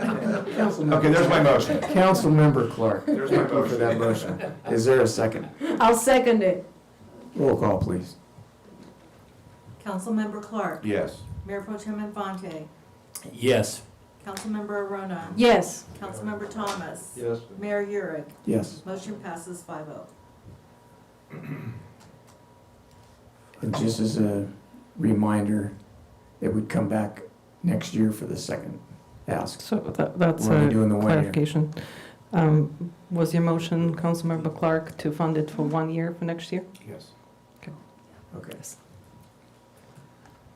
Danish Days, Solvang Danish Days Foundation, one-time, or a request right now. Sorry, Mayor, we actually skipped one of the items for the one-time community-funded capital projects, which was the Solvang Senior Center new building request for 139. My glasses. So this request is for $60,000 in cash and $79,000 in in-kind fee waivers for the For use a of the total veterans. 139. Correct. So it's not actually the 70,000 or so, 69,000 is not out of pocket, it's just we don't get any in our pocket. Correct. We would be losing Which is revenue given or up. potential revenue. Yeah. All right. Any discussion, or gonna have a motion? I'll move that we accept the $139,000 request for the Solvang Senior Center. Second. Councilmember Clark. Yes. Mayor Pro Tem Infante. Yes. Councilmember Arona. Yes. Councilmember Thomas. Yes. Mayor Urick. Yes. Motion passes 5-0. Thank you. Moving on. Solvang Danish Days Foundation, did I miss one in between there? Hopefully not, I'm sorry. Request for 50,000. And last year was 35,000. Historical is 35. Last year it was 25,000, which they did not use because there was no event. Previous, yeah. It's my understanding that one of the reasons that there's an increase in this is because they're being charged, they're gonna have to pay for more facilities type of stuff than they used to. Having to pay for enforcement, traffic enforcement, and a lot of other things like that. So at this point, I would, Plus they didn't use the 25 from last year. Correct. So still in the budget. Correct. It's a lot of Akavie. it's a lot of aquavit. And Robert will be right there. At the party. Party at Bob's. Is there a motion on the table? Do I hear one? Anybody? Danish Days is Solvang, that's the reason we're all here. Yeah. I'll make a motion that we fund Danish Days. So 50,000? Second. Yeah. All right. Second. Roll call, please. Councilmember Clark. Yes. Mayor Pro Tem Infante. Yes. Councilmember Arona. Yes. Councilmember Thomas. Yes. Mayor Urick. Yes. Motion passes 5-0. And coming up on the last one, the San Ynez Valley Rotary Club Foundation, $25,000. And I believe this is for the fireworks show? This is for the fireworks show, correct? And in the past, the funding was at $10,000. In the current fiscal year, the 4th of July that we're about to have, it was funded $25,000 recently. So this 25 would be for the following 4th of July. That'd be a year from now? Correct, yes, because expenditure takes place in 22, 23, and 4th of July happens right after the fiscal year elapses. Do we know why it went up from 10,000 to 25,000? Cost of the Fireworks are expensive. If I understand. $11 mayonnaise that you buy. If I remember, down $2 in the last 3 weeks. But didn't we talk about their gate receipts cover enough? I mean, I want to support 4th of July, it puts heads in beds. But didn't we talk about at the ticket, if there was 5,000 visitors at $10 a pop? Is that how many? I think we talked about that. Okay, so, 1 second. He's gonna pull out his calculator. No. Because I just, so you guys know, I was emailed from the organizer. This would be helpful. The price of admission for everything is $15, and kids 12 and under are free when accompanied by an adult. Any active military and their immediate family members with ID are also admitted free. So while there might be 5,000 people here, not all 5,000 will be paying, because they do invite a number of airmen from Vandenberg to come over. I know when I was working traffic after that fireworks show, at least 3/4 of the traffic is trying to get to Lompoc, and most of them are people from the base trying to get back. Oh, interesting. So military and immediate families are not charged at all, as long as they have the ID. So hard to really know how many are really going to be paying. I'd rather just pay for the military. Yeah. Well, we could charge you a ticket instead of giving you a free one. But I know that at their presentation, if you remember, they mentioned that the price for the actual fireworks part had gone up to 25,000. I believe it was 15,000 last time that they did it, which was had 2 years of not having it. So 3 years ago, it was 15, and now it's 25 for that same type of show. It's a huge show then. I'd make the motion that we fund the 25,000. Is there a second? I'll second it. Roll call, please. Councilmember Clark. Yes. Mayor Pro Tem Infante. Yes.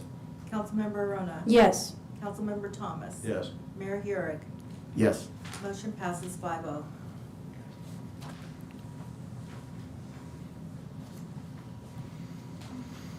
Okay. Thank you, Council. That concludes all of the one-time funding requests as part of this budget development. The next outstanding item is just the question that came up during the preliminary plan review. I'm sorry, before we go on, the funding request for Juneteenth is not gonna go on this one? So and I'm sorry to disappoint Vashti with a special thank you to me, but the way that the process works is that these two special events, the Danish Days and the 4th of July, were sort of brought forward from historic funding. Those were the only two events that were historically funded by the city. We don't have a process set in place for funding for any additional events. The public comment was made during last council meeting from Vashti requesting $5,000, but there was no general consensus from the council to put that on this agenda. So once again, we don't have a process, and obviously there's been multiple requests that haven't even been brought to the council for funding for special events. So as you consider this process, there may be others that would be coming forth with the same requests. So at this point, it was not placed on the agenda because there was no direction from council. But we can do that later if we want to. Yes. Add it to the budget. It's at your discretion. Discretion. Don't you love that? I received the email stating that it was put on there. That's why I waited. It's not. It was the email from Zena stating that it was put on there. So if there was any confusion, there was an email today, which I believed was about the presentation. The presentation was placed on the agenda about Juneteenth. No, ma'am, I'm sorry. I sent you an email and I said, I don't see the Juneteenth SYV funding request on tonight's agenda. Will you please advise? And you replied and said it's on there now. And I apologize that I must have, in a rush of the day, misread the question on email, but what was placed on the agenda was the presentation, not the funding. Okay, so let me, while I'm thinking about it, we were gonna have some discussion again on what we were gonna do with items coming up. I think that might be a good time when we're discussing policy to figure out how we wanna maybe expand what might be coming down, more requests. I know a long time ago, we used to spend hours on these requests at council meetings for quite a few. 40 or 50 of them. Yeah. And I know it got pared down probably 5 years ago or 4 years ago, somewhere around there. So we could maybe rethink how we do and not just limit it to only seniors. And if I could add, it's not really common for municipalities to be giving money away like Solvang does. It's not a very common practice in the state of California. So it would be nice to have some general rules and more concrete going forward to say it's either falls within the parameters or it doesn't. Agreed. Yeah, it would also have been helpful if, instead of Vashti, I apologize, because this is terrible. Because if the email had said, you have to go through the process that everybody follow, instead of saying, the item is up in the agenda now, then, we wouldn't be here wasting Vashti's time. So. I was supposed to be picking up my child 3 hours away, and I cleared my schedule so I could be here tonight. I've been here for hours because of what I was told.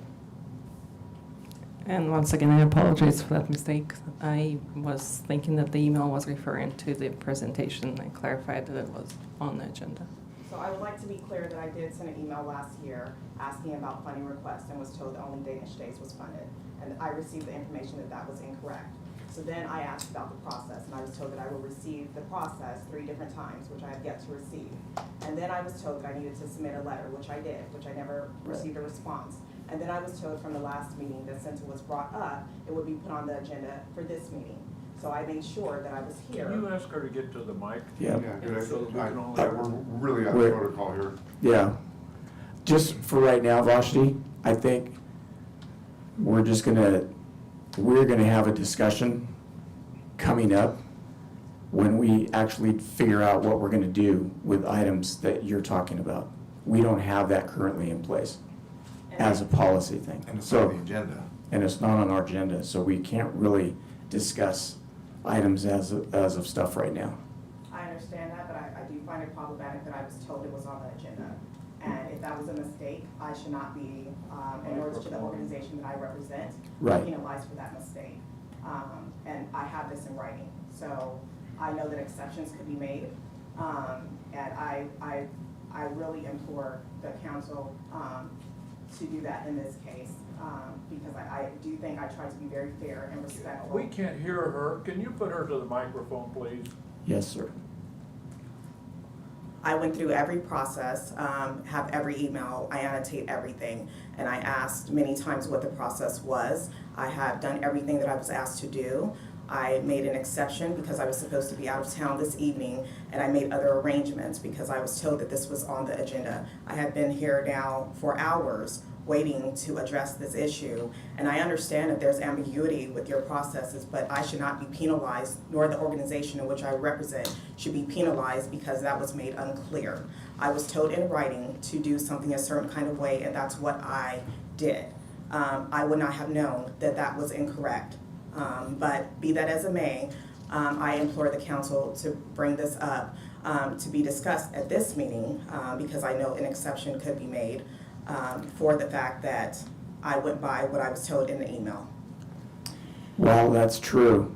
What we can't do is make a decision on items that are not on the agenda Because it's not made. because it's not there. It's not publicly announced in advance. We have to give enough notice for everybody.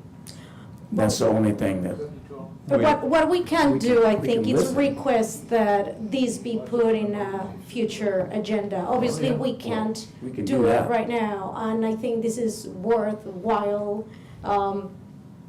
Again, yeah, totally out of protocol. I would have loved to see an application the way that everybody else submitted one, and somehow there was a gap of communication, but it means a lot to me that there is a grassroots organization putting on events that show other people that they belong, that they have never been shown that in other events that we have thrown. And I speak as somebody that has been told that they do not belong here because of singing childhood songs in my language with my cousin. I apologize for this error. I would love to see this in a future meeting. I think it's worth considering. And again, righting the wrongs for whatever miscommunication happened. Well, it appears that it can't be done this evening. It cannot be done this Procedurally evening, but we anyway, can so- request that these be put in a future. I think we had all request that it come up and be on the agenda for the next meeting. along with There the is a way to therapeutic add items to the agenda, but you need to make certain findings, that the item came to the attention of staff or the council after the agenda was posted, that there's need to take immediate action, and then you have to do it by a supermajority. If the council can make those findings that there's need to take immediate action, then you can certainly add the item to the agenda tonight. If not, then we would recommend that you just go ahead and move it to the next agenda.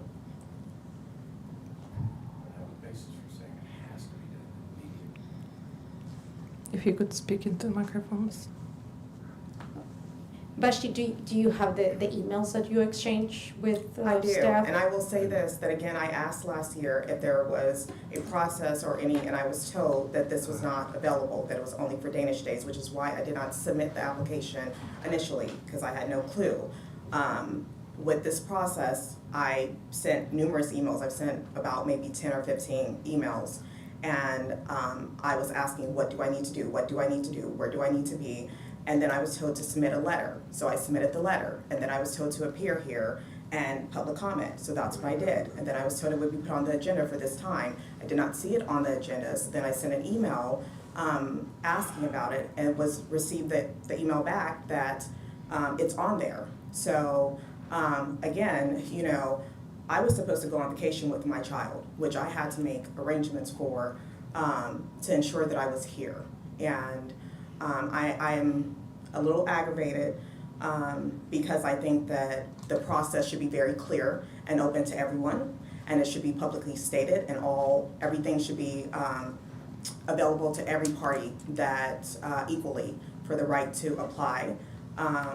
And I don't feel that the way it was handled tonight was in order, and I'm really aggravated right now. Because I feel like a lot of my time was wasted, and I don't think that's okay. It's not okay. I apologize. Especially, we've been trying to communicate with each other about certain things, so I apologize for that. So I understand Would that. you be able to be here at the next council meeting? I will make it happen because that's what we have to do. So yes, I will be here. Thank you, Vashti. You're welcome. We apologize. Enjoy your vacation.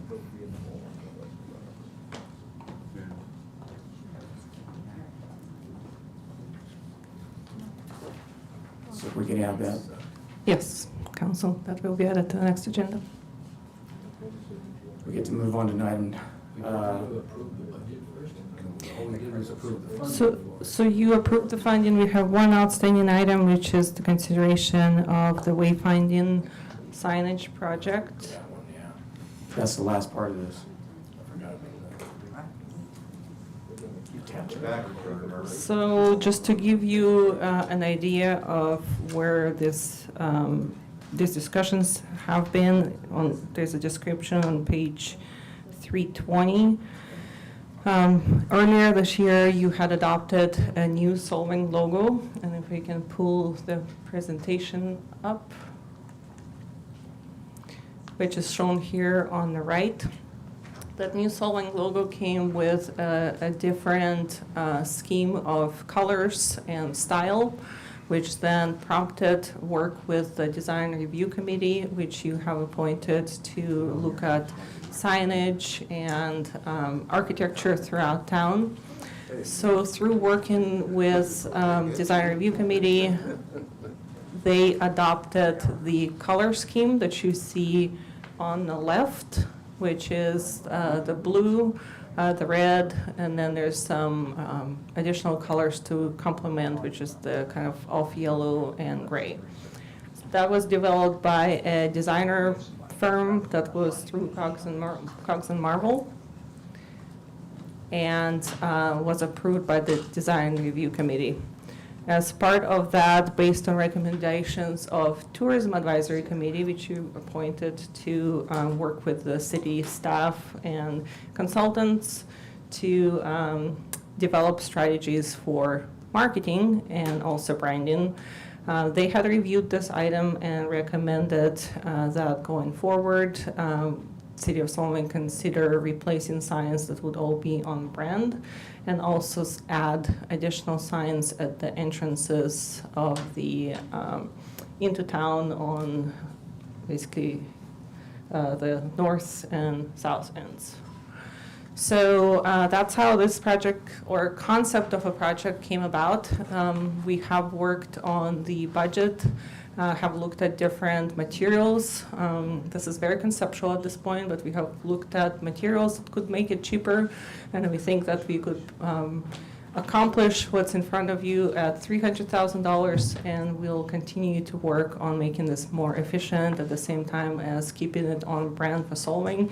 So for example, looking at it from, making it look like wood, etc. So what you see here in front of you was a concept that the design review committee also looked at very closely and had approved this as a desired type of sign that you see. Now, you have also heard over time some discussions from the Chamber of Commerce and different businesses in town that were requesting having additional signage at major intersections to where a business could purchase a space, for example, and have their business advertised on that. So we propose about 9 to 10 locations of these throughout town. We would need to continue to work and refine and make sure there's enough space. But basically at major intersections, having signs like this for display of additional directions. And once again, that was Design Review Committee reviewed and recommended. And a couple questions, please. In reading through this document, it says that the text would allow light to come through the words and information that go down this sign. So at night, it's invisible? No, it suggests that there would be minimal light installed into the structures. So there would be light. So we have to electrify all of these signs. Correct. All right. So we've got the cost of installing them and the cost of maintaining them, which includes the electric bill, okay? And changing out the business listings from time to time as businesses pay for or don't pay for having their names on the sign, is that right? Yes, we would have to work with the chamber and the business community to create a program for placing business signs. And once again, just a reminder that even though it looks so developed, it looks developed just because there's been a lot of discussion on the brand and design, which was under the prior marketing contract. but it's really conceptual for funding purposes only. So if you do decide to move forward with some project of this type, we would come back to all of the committees, with the Tourism Advisory Committee, the Design Review Committee. All of those organizations would review it in precise project. We would also bid it out and get the best price based on the specifications. So this is conceptual to hear from you whether you would like to adopt a budget for us to continue to work on it. And the budget is $300,000. for just these? So it would be for pedestrian these, signs? as well as replacing the vehicular wayfinding, which is drawn as this in just general concept, once again, similar to the other signs, but not as bright. And then we would just design or propose a design for replacement of the 4 signs at the entrances into the city. Okay, so the traffic signs make sense to me. They don't require any lighting or any electricity or anything else, right? They're just signs. Correct. Reflective, hopefully, or something. The other ones concern me for a couple of reasons. They're big. They're gonna block the sidewalks. How are we gonna put these things out there? I presume Planning Commission has, or somebody has looked at that and figured out if we can do this? Because I see a whole bunch of these things all over on this map. So once again, we would have to take it through all of the committees if it moves forward. This is more conceptual. There was a budget set in the last marketing contract to develop a brand for the city. That's where these conceptual drawings have come about. The Design Review Committee has looked at these several times throughout their meetings, and they approved this as a concept of the look and feel that they would like to see. The design is really nice. I like it. I just don't think practically. You okay, Joe? Yeah. Okay, sorry. But practically, it blocks the sidewalk. It requires a lot of costs to install and maintain. I'm apprehensive, I think is the word. Right. So if you, the question today, whether you want to allocate, whether you want to see, I guess, question number 1, do you want to see a wayfinding project going forward? That's one. Question 2 is, would you like to allocate any dollars tonight towards that? It's not necessary, we can come back, but you could allocate as part of the budget process. The project itself will require bidding and development and specific project coming forth. When that happens, that contract would be coming to you for specific approval of that contract. So you're not approving any of the details of the project at this point, you're just considering whether or not you would like to allocate some dollars towards it. And we know that some dollars looks like $300,000. For something as elaborate as this, it would be about $300,000 for replacement and placement of all these signs.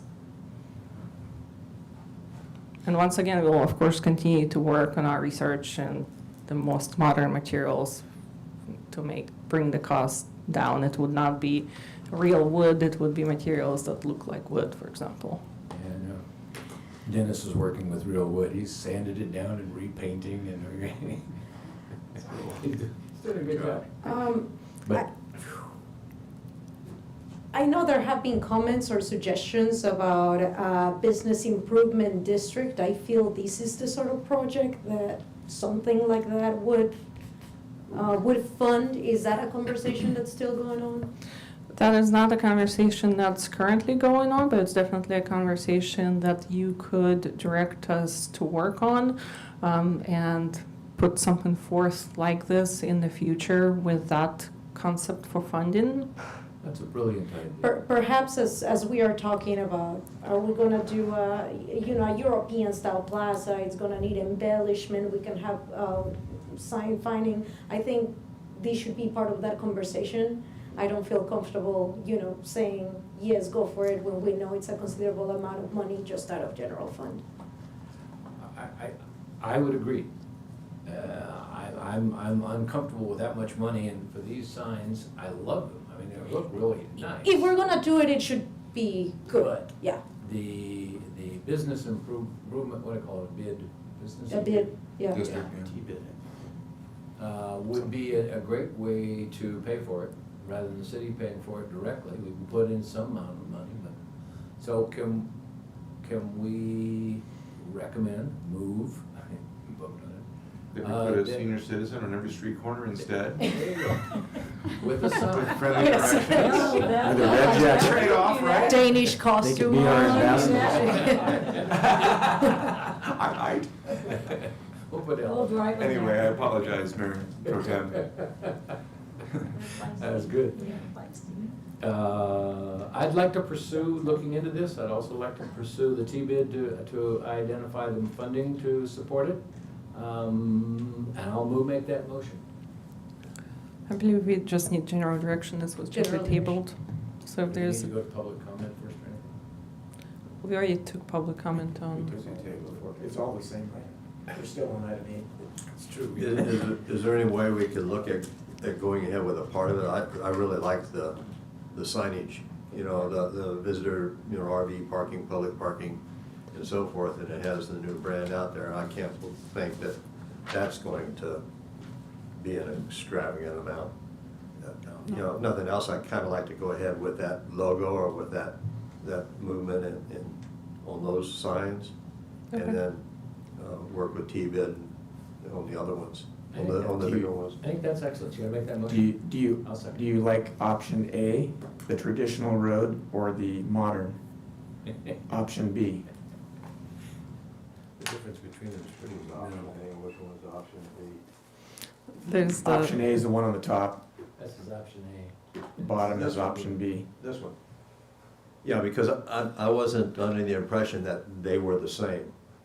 I was under the impression that these are kind of general parking this way. The other ones were gonna be more specific about Right. specific locations or specific stores and that kind of thing, I believe. The only difference in these is the font. Yes. But it's this sign, looks like this, just like you said, but it's either that font or that font. So that's just bigger, thicker, heavier font. Yeah. So council, you don't have to make that distinction today. As We part can of the just say we signage, would we like can to go move to the ahead. design review committee and review it with them in full detail before we actually put the project in place. Okay. Then we'll have an opportunity to either look at part of or the total package, because, you know, that's a lot of money when you're looking at that total package, and I'm not sure that's a place where, you know, we'll wanna go. But So if I may suggest, based on the conversation that's happening in your direction so far, that we just table the item today with this additional direction from you and return with a standalone item which will discuss revenue options, including a business improvement district formation as a potential, and Okay, I'll address. withdraw my motion. And we'll break down the budget at that point better between those items. Yeah, Yes. That works. I'm good. We're good. Thank you.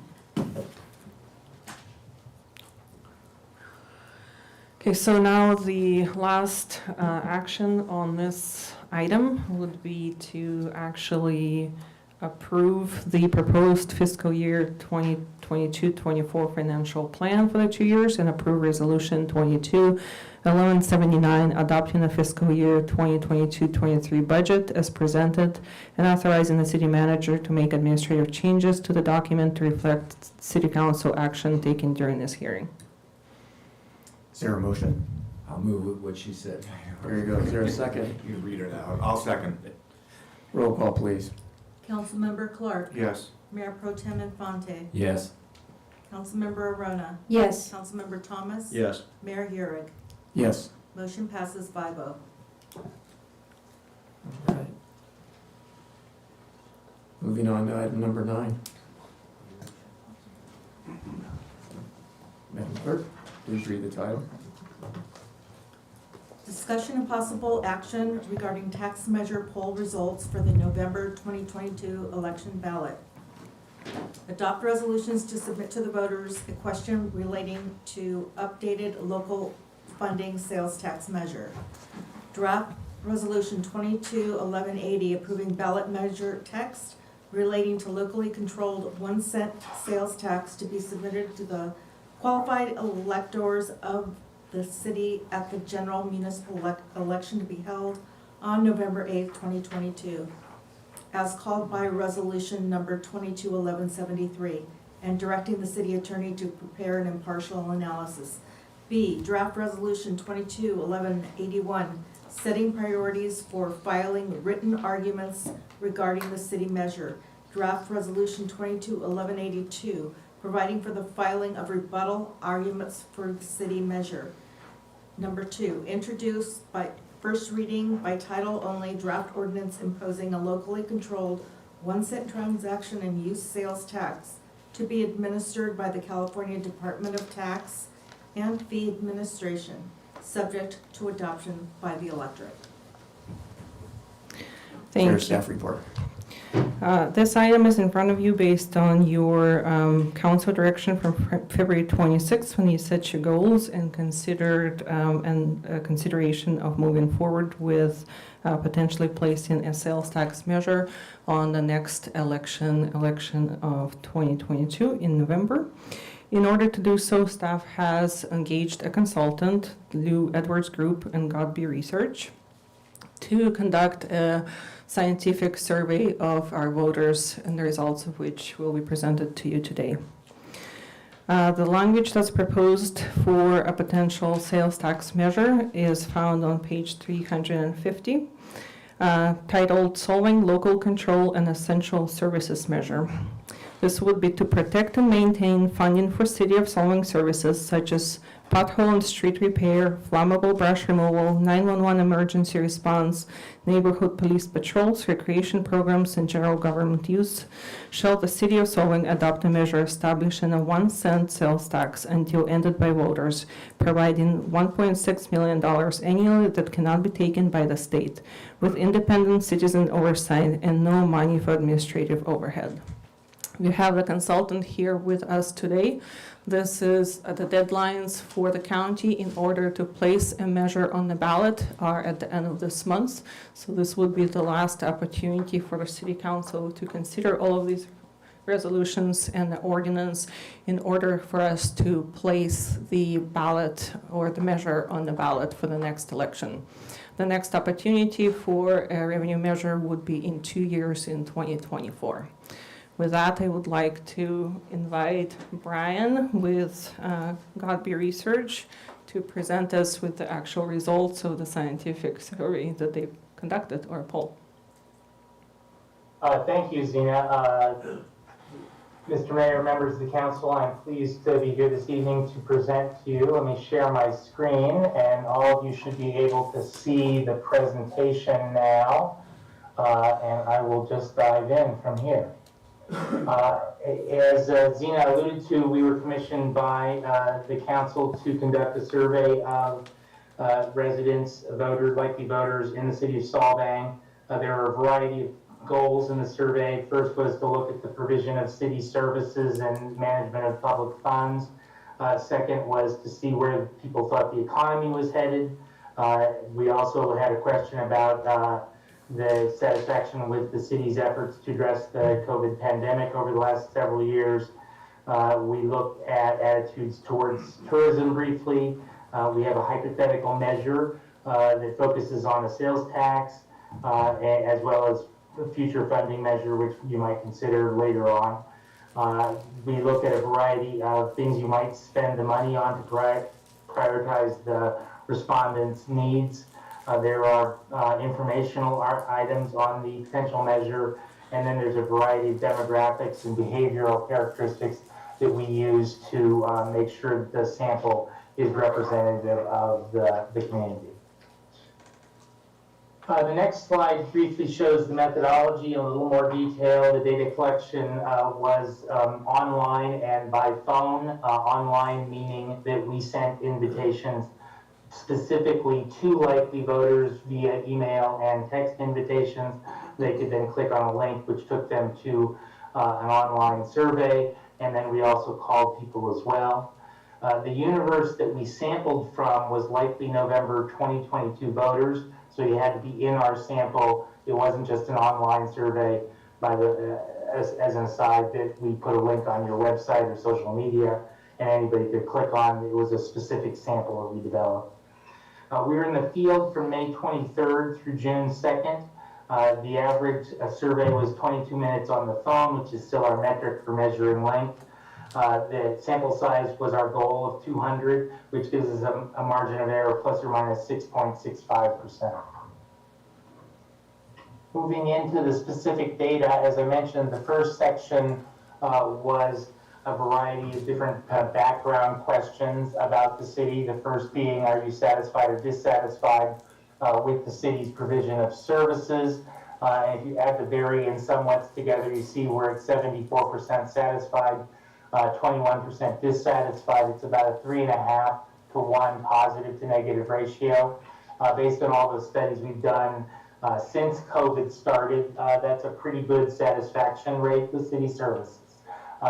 There is a correlation between favorability of COVID and unfavorability of COVID handling with city services, so it has certainly had an impact, but this is a pretty good rating overall. Next is management of public funds. This one almost always goes down from services because, as you noticed, there's a larger don't know, no answer, so more people admit that they don't follow your budget as closely as the people watching this evening might, or those obviously on the council. But in any case, when we add the very and somewhat together, you see we're at 61% satisfied, which is a great score actually, versus 21% dissatisfied. It's almost a 3.0 to 1 ratio rounding, which again is a great place to be compared to other cities that we've done similar studies in. Next question was, where do you think the economy is going in the next several months? And as you can see, 19% said better, 36% said about the same, 40% in round numbers said worse.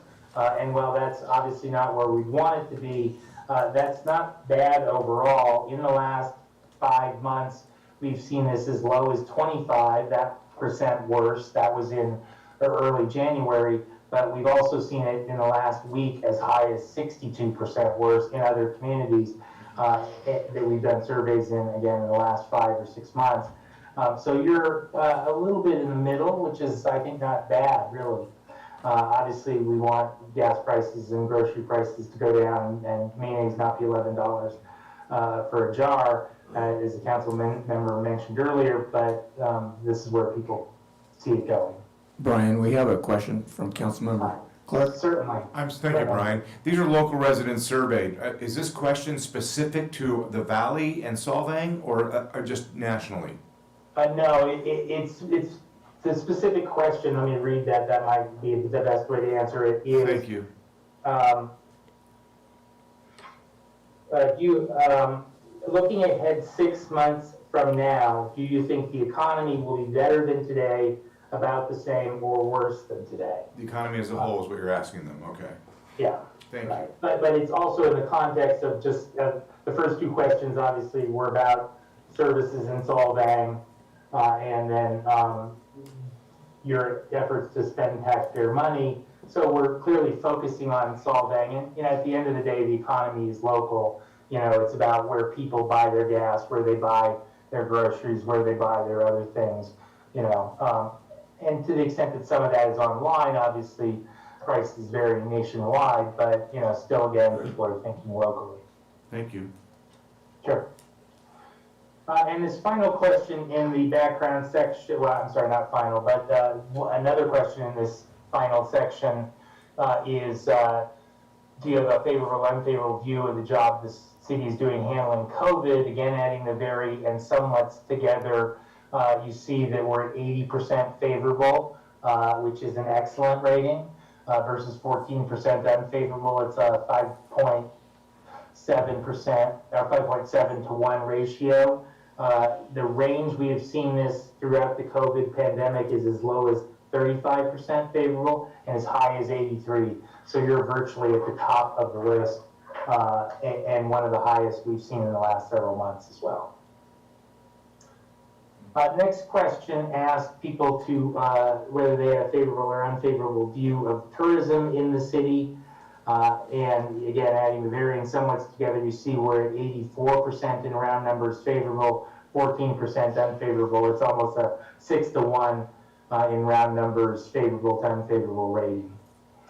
And we asked a follow-up to this question. So among those 14% that were unfavorable in one fashion or other, vary or somewhat, we asked them then, why is that? And the top two items, which are really the only ones that have any statistical meaning, because again, this is only a 14% of the population that we surveyed. Too much focus on tourism not working on other issues was number one, and traffic congestion was number two. But again, that's 36% of 14%, so it's a pretty small number. Okay. So moving to the next section of this survey, this is where we bring in the hypothetical tax measure. This is the sales tax, obviously, and you can see the wording that we asked on the right-hand side of the slide. It meets all the statewide requirements. It doesn't exceed 75 words, number one. It has to say what the tax rate is, in this case, 1 cent sales tax. It has to have a term, and that is until ended by voters, which is allowed by law. And then it has to show how much money it would raise annually, and that's $1.6 million. All of those things are required by state law for a ballot measure such as this. The rest of the items are more up to us to decide what we want them to be, and these bullets you see here were our best estimate before we did the survey on what we might spend a general revenue measure like this on, but we're not, of course, limited to that because this is a general purpose measure. The way we evaluate feasibility for these measures is we add the definitely and probably yes together, and you see that that's a total support of about 63% in round numbers. Given that this requires a simple majority, that's a very good place to be. It exceeds the margin of error and that simple majority, so that's certainly encouraging, but there's still this probably yes category, which is important that those people be kept on board, and the other part of the consulting team will work with staff and the town and to address that moving forward. The next set of questions were all asked in a random order, and they were essentially things that you might spend the money on if you were to place a sales tax measure on the ballot and it were to be successful. And the order that you see them here is basically the ranking that the respondents told us were their priorities. So again, each of these was asked in a random order, and we said, are you much more likely, somewhat more likely, somewhat less likely, or much less likely to support the measure based on knowing that it would be spent on one of these items. And then when we're done with the interviewing, we go back and assign numeric values to each of the response categories. And you see those across the bottom, 2, 1, -1, -2. And that creates this intensity scale that you see right next to the bars on the chart. It's a very accurate way of ranking them, but it's also somewhat abstract. So we also add the percentages much more likely and somewhat more likely together, and that's what you see in these ranges represented at the top and bottom of the blue arrow. So at the top of the list in what we call Tier 1, which is the top grouping, are complete deferred maintenance of streets, roads, sidewalks, and city facilities, a 1.1 on our scale, or 78% at least somewhat more likely to support the measure when you add the somewhat and much more likely together. So well above the simple majority threshold necessary for a general purpose measure to be successful. Number 2 on the list, prevent fires by removing brush and other flammable fuels at 1.09, virtually the same amount as the top one. Maintain 911 emergency response, maintain pothole and street repair, obviously a variation on street maintenance at the top.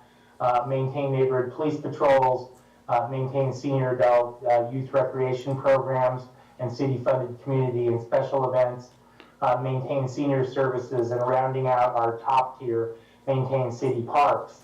All of those range from that high of 78% down to a low in Tier 1 of 71%. You can see with that statistical margin of error why they're grouped together. But of course, all of those are well above the simple majority threshold, again, for general purpose measure. The bottom item here is the first of our second grouping, or tier 2, that's maintain street lights, landscaping, and street medians. And we go into the next slide, which includes the remainder of tier 2, provide traffic safety and parking relief, maintain downtown sidewalks, and upkeep, maintain library hours and services, maintain emergency and disaster prep programs, including for public health crisis, and finally, help with economic development and business retention to preserve local jobs, again, ranging from the very high 60s, 68%, 69%, down to 66, again, all grouped together based on our ranking, but well above, again, the the simple majority threshold for this kind of general purpose measure. Tier 3, though, and Tier 4, while certainly important and positive, they are just less important in terms of how people would want the money prioritized. The next question set looks much the same.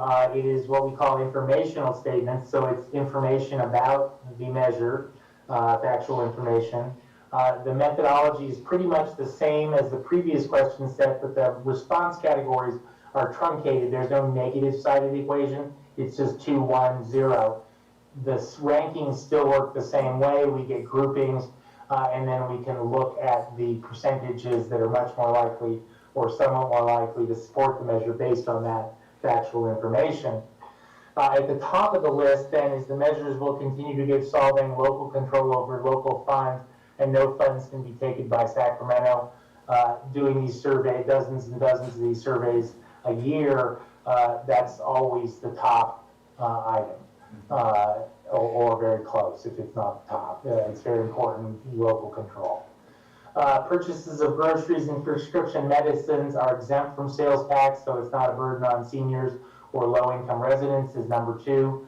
The measure will require independent citizens' oversight, is number 3. Again, one of those accountability measures that we see consistently in the top grouping. Well-maintained city streets, roads, parks, and recreation centers help protect property values. Tourists pay 2/3 of the sales tax and all of the hotel tax. These measures ensure that tourists will continue to pay their fair share. Visitors, shoppers from other communities, and tourists will pay their fair share. Another spin on the same argument. And the measures will maintain the quality of life in Solvang and preserve the small town character. Again, when you add this much more likely and somewhat more likely together, you see we're at a high of 77% and a low of 73%. Again, all grouped together, but well above that simple majority threshold. The next slide is the remainder of the items that we asked in this question set. And you see the remainder of Tier 1 reaching down to 68%, including things like maintaining current level of police services. It's vital to the quality of life. These measures will preserve park maintenance, tree trimming, and maintain play fields to give kids a safe place to play. The measures will continue city efforts to maintain and improve our streets, sidewalks, downtown streetscape, and other infrastructure. And the local funding from these measures will allow Solvang to have local control over local funding and be more self-reliant in case of emergency. And then we move into Tier 2, where the items are important, but just not as important as the top tier. So we also discussed some other details about the measures, a little less positive, more negative, and then we come back to our final test, where we're using the exact same wording a second time now that they know a lot more about it. And you see we're at 60%, again, with the simple majority threshold and the margin of error that we were talking about 6.5%. You can see we're above that simple majority threshold. But again, there are some people in this blue box, which is the probably yes. And again, it will be incumbent on the city to explain how this measure is going to be used without advocating a yes vote. And then there may or may not be an independent campaign committee that comes together to support this separately. But it does seem like it is feasible from our perspective It's ultimately up to the council's wise decision whether we move forward with this measure, but it is feasible in this economic environment and in this election cycle. We did test one other measure, which was a TOT increase, but that was always sort of planned for a future ballot, and that one does well. Obviously, local taxpayers don't pay this, visitors pay this, so it's not surprising that it's a higher level of support at 67.5. So that's the presentation we have for the council this evening. I'm certainly happy to answer any questions that you might have. Do we have any questions? I do have a couple of questions. Councilmember What Rowe, did the sample group look like? Who answered the survey? It's again likely, and I can skip back to this methodology. It's likely November 2022 voters, which is about 2,500 registered voters that have a voting propensity that suggests they'll vote in a relatively low gubernatorial turnout election, and it's going to be low because obviously we have an incumbent who was defeated a recall less than a year ago, and the turnout will be much like it was in 2014, the last time we had an incumbent governor. From that point, we then look at the demographics in advance of the survey, and we stratify the sample to make it match the likely voters. And then when we're done with the interviewing, we go back and we make sure that it matches the likely voters. So to summarize, by age, the 65 plus make up about 50% of the likely voters.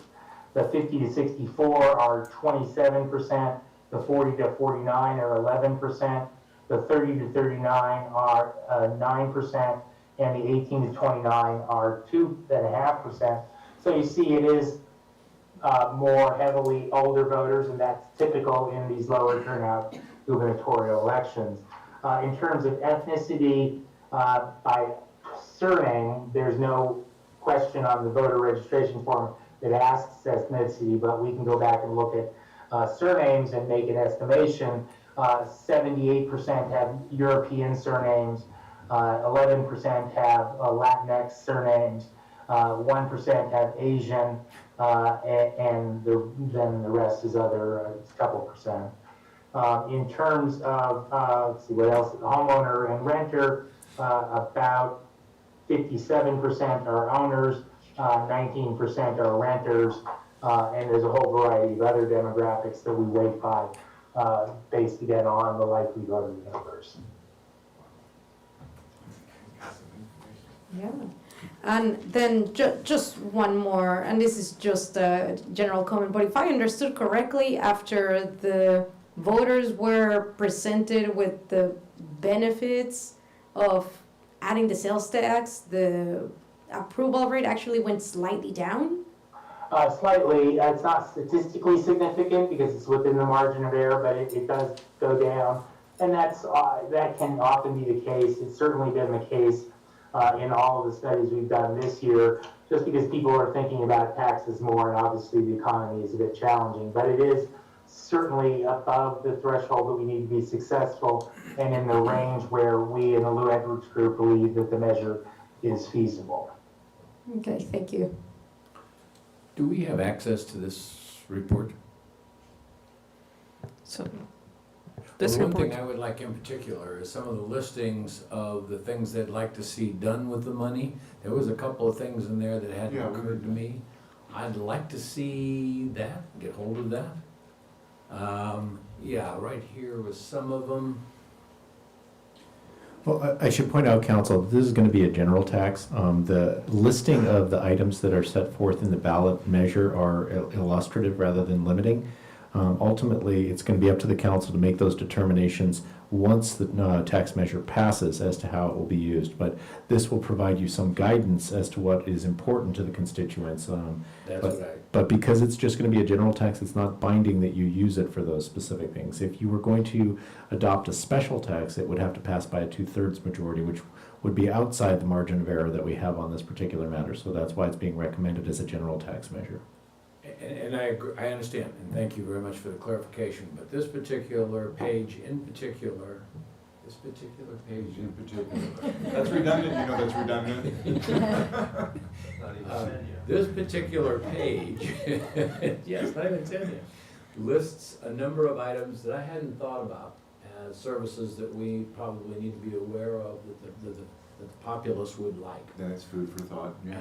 And I'd like to have that list if I could, if nothing else. Yes, we can provide that too. Thank you. Any other questions of the report?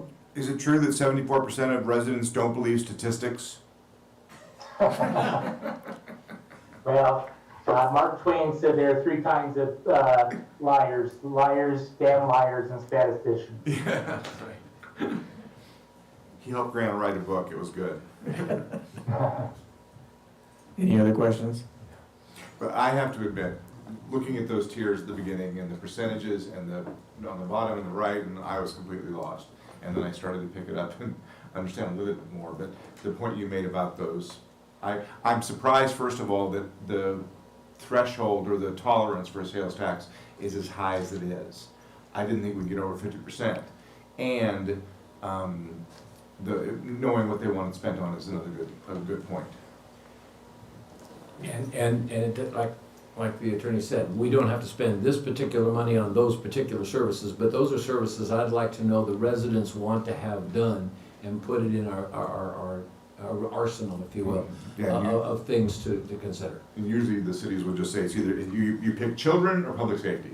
It's all about the children. And there's a whole bunch of stuff. It's all about public safety. Okay, pick one. We need more money, okay? A lot of public work projects. Done. That needs to get done. I was surprised Right. at how high it was. It really was, especially, you know, the economy the way it is and everything else. I think it's very encouraging, number one. Number two, we're not making that decision, they are. Exactly. You know, and which, They want you know, sounds good. it. Yeah. So I had asked, I'm encouraged. I had asked the question because it still seems not quite as transparent as I would like to see, where it says it's a 1 cent as opposed to 1%. 1%, not 1 cent. Yeah, And- I highlighted all over and asked Charlie, and Charlie said, that's right, the mayor. The mayor Sorry. explained that 1 cent means 1 cent on the dollar is 1%. You're right. But I keep reading 1 cent, it didn't make sense to me. Oh, interesting. Yeah. Yeah. But our But mayor it's something that it's in my infinite, But yes. mathematically, it's really over 1 cent, isn't it? Just a little bit? No, it's From 7.75 to 1.75?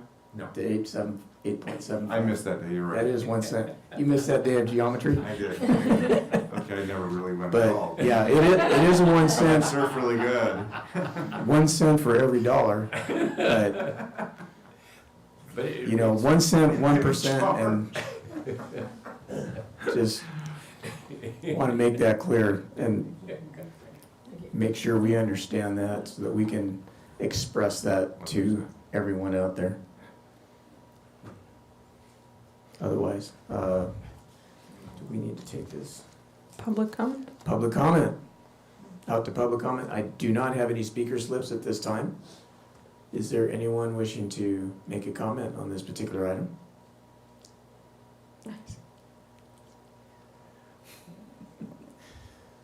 We'll bring it back. There is no one on Zoom, so bring it back. Wait, Brian, you had a comment you wanted to make? Sorry. Getting punchy. We haven't had that break and it's almost 10 o'clock, so sorry. Final comments? Is there a motion? I think Otherwise- Tracy's gonna. Oh, please. I'll say something.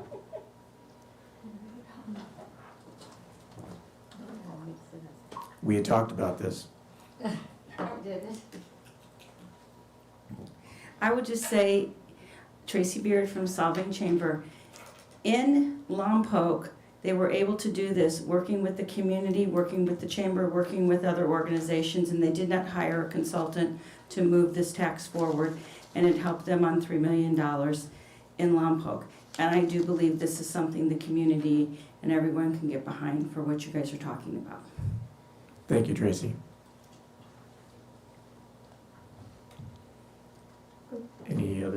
No other comments, so bring it back for final questions, comments, and/or I will entertain a motion to adopt by title only a number of resolutions.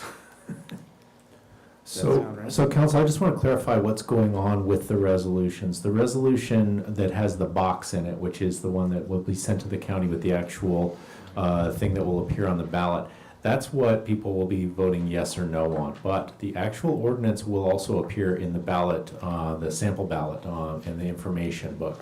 So that's why you have both of those. In addition, you have to adopt this by a 2/3 majority to make it go onto the ballot. So I just want to frame that for you. The other two resolutions that you have allow the council to go ahead and submit an argument in favor of this matter. And then if rebuttals come in, then you have an ordering of the rebuttals as to who would be prioritized in the voter information book. So that's why there's a number of these, but it's kind of a very it doesn't make sense to adopt an ordinance that is not going to go into effect until the voters take place, but that's the way the Revenue and Taxation Code states that it has to be done. So the council has to adopt the ordinance. It has to send that ordinance to the county by resolution so that it can be included in the ballot. And then the council, the ordinance also has to be approved by the voters. And once that goes into effect, once the election results are certified, the council accepts them, then that would go into effect. And then the city would enter into a contract with the Department of Tax and Fee Administration to administer this tax. It would be collected just like any other sales tax, but that would go into effect, I think it's 110 days after the beginning of the first quarter. So we wouldn't see this money coming in until sometime into calendar year 2023. Thank you. Yeah, and is there a reason why it's called Resolution XXX? Because double A was taken? Didn't have the numbers. So maybe I'll just make the motion to adopt by title only resolutions 22-1180, 22-1181, 22-1182, and to introduce for first reading by title only draft ordinance imposing a locally controlled 1-cent tax. I'll second. Roll call, please. Councilmember Clark. Yes. Mayor Pro Tem Infante. Yes. Councilmember Arona. Yes. Councilmember Thomas. Yes. Mayor Hurick. Yes. Motion passes 5-0. All right. Mr. Mayor, can I make a motion that we continue the meeting past 9:30? Yes. Everybody pit things. And then I vote no on it, ha ha. I'll second. Okay. Roll call, please. Councilmember Clark. Yes. Mayor Pro Tem Infante. Yes. Councilmember Arona. No. Councilmember Thomas. Yes. Mayor Hurick. No. See, we Motion passes we're just 3-2. I don't know, so many things, it's so great. We like to have fun here in Solvang. All right, we're moving on to item number 10. Madam Clerk, please read the title. Adopt Resolution 22-1183, establishing a tickets and passes distribution policy pursuant to California Code of Regulations, Title II, Section 18944.1. So just a brief Staff report. brief introduction of the item. This is in front of you because of the latest FPPC rules, which require cities to adopt a formal policy via resolution in order to be able to accept and distribute passes and tickets for various occasions and events. So for example, this would be applying to 4th of July. So it's in front of you, it's pretty standard, requesting your adoption, and then we'll be compliant with all of the reporting, and I'll be keeping track of the distributed tickets and passes. Any questions of the staff report? None? All right, no questions. Take it out for public comment. Seeing none, we'll bring it back. Final comments and or a motion to adopt resolution 22-1183. I'll move we adopt Resolution 22-1183, establishing tickets and passes distribution. Is there a second? I'll second it. Roll call, please. Councilmember Clark? Yes. Mayor Pro Tem Infante? Yes. Councilmember Rona? Yes. Councilmember Thomas? Yes. Mayor Urick? Yes. Motion passes 5-0. Moving on. Moving on. Am I missing 11? No. It just goes right to 11. Mine says 12 on the page, though. Any AB 1234 reports? I think we have one. Yes. Mayor Pro Tem Infante. We took it. Wednesday, June 15th, attended the Econ Alliance program, which the mayor has a brochure on. Energy Transition to Net Zero Forum. Program had representatives from ranching, agriculture, electricity providers, and technology. Key points that to achieve moving away from fossil fuels will take a lot of different strategies and time. Some of the things presented make it look difficult and almost impossible to meet within the guideline, the end date that was presented. But anyway, it was a fascinating program on what's happening and what's going on, how the different organizations are working on things to try and mitigate the carbon emissions. Thank you very much. I think just to piggyback on that, I think it's still important to stress a balanced approach to all of it and not just rely on one particular type of energy, which seemed to be what some of the utility companies' representatives were trying to stress a little bit to us and hopefully to legislators. I think that was about the gist of it. It was a lot of discussions about different technologies. They're even putting windmills 7 miles off of Morrow Bay to generate electricity with one heck of an extension cord. And it's a floating. It actually hasn't quite been approved. If it actually passed, it would still take 8 years from now before one actually got out on the water, just to go through all of the environmental reports and everything else that has to go there. So again, we're talking about trying to create something that and have everybody part of electricity by 2034, 2035, I think. Yeah. And even now, we're 8 years from now, we're at already 2030, and that's just to get the first one in the water. If it happened today, and it's nowhere near happening. So a balanced approach would be nice. Tracy, We're not gonna see them. if you might, please, because I know you were there as well.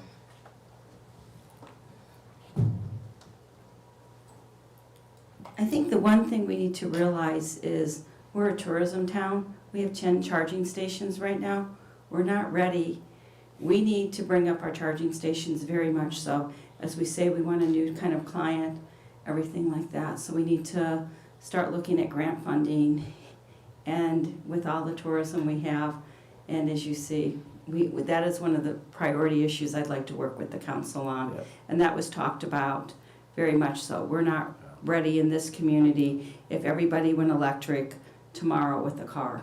And they said 2025 electric cars, that was the deal. So we got 3 more years, you guys, and we got a Right. lot of work to do. And he's still waiting for his. 8 months ago he ordered it. Yeah. So, anyway, any other reports? I don't have a report, but I do have to share. I got a text, and this is my little soapbox, from my wife. Her favorite niece and nephew, who had a heartbreaking 2 years ago pregnancy, just texted me just now and gave birth to a little boy. Congratulations. Ludwig and Natalia and their little baby boy. There we go. Congratulations, Ludwig and Natalia. Yep. All right, with that, Thank you. we're adjourned at 10:06. Thank you. Thank you all. Thank you.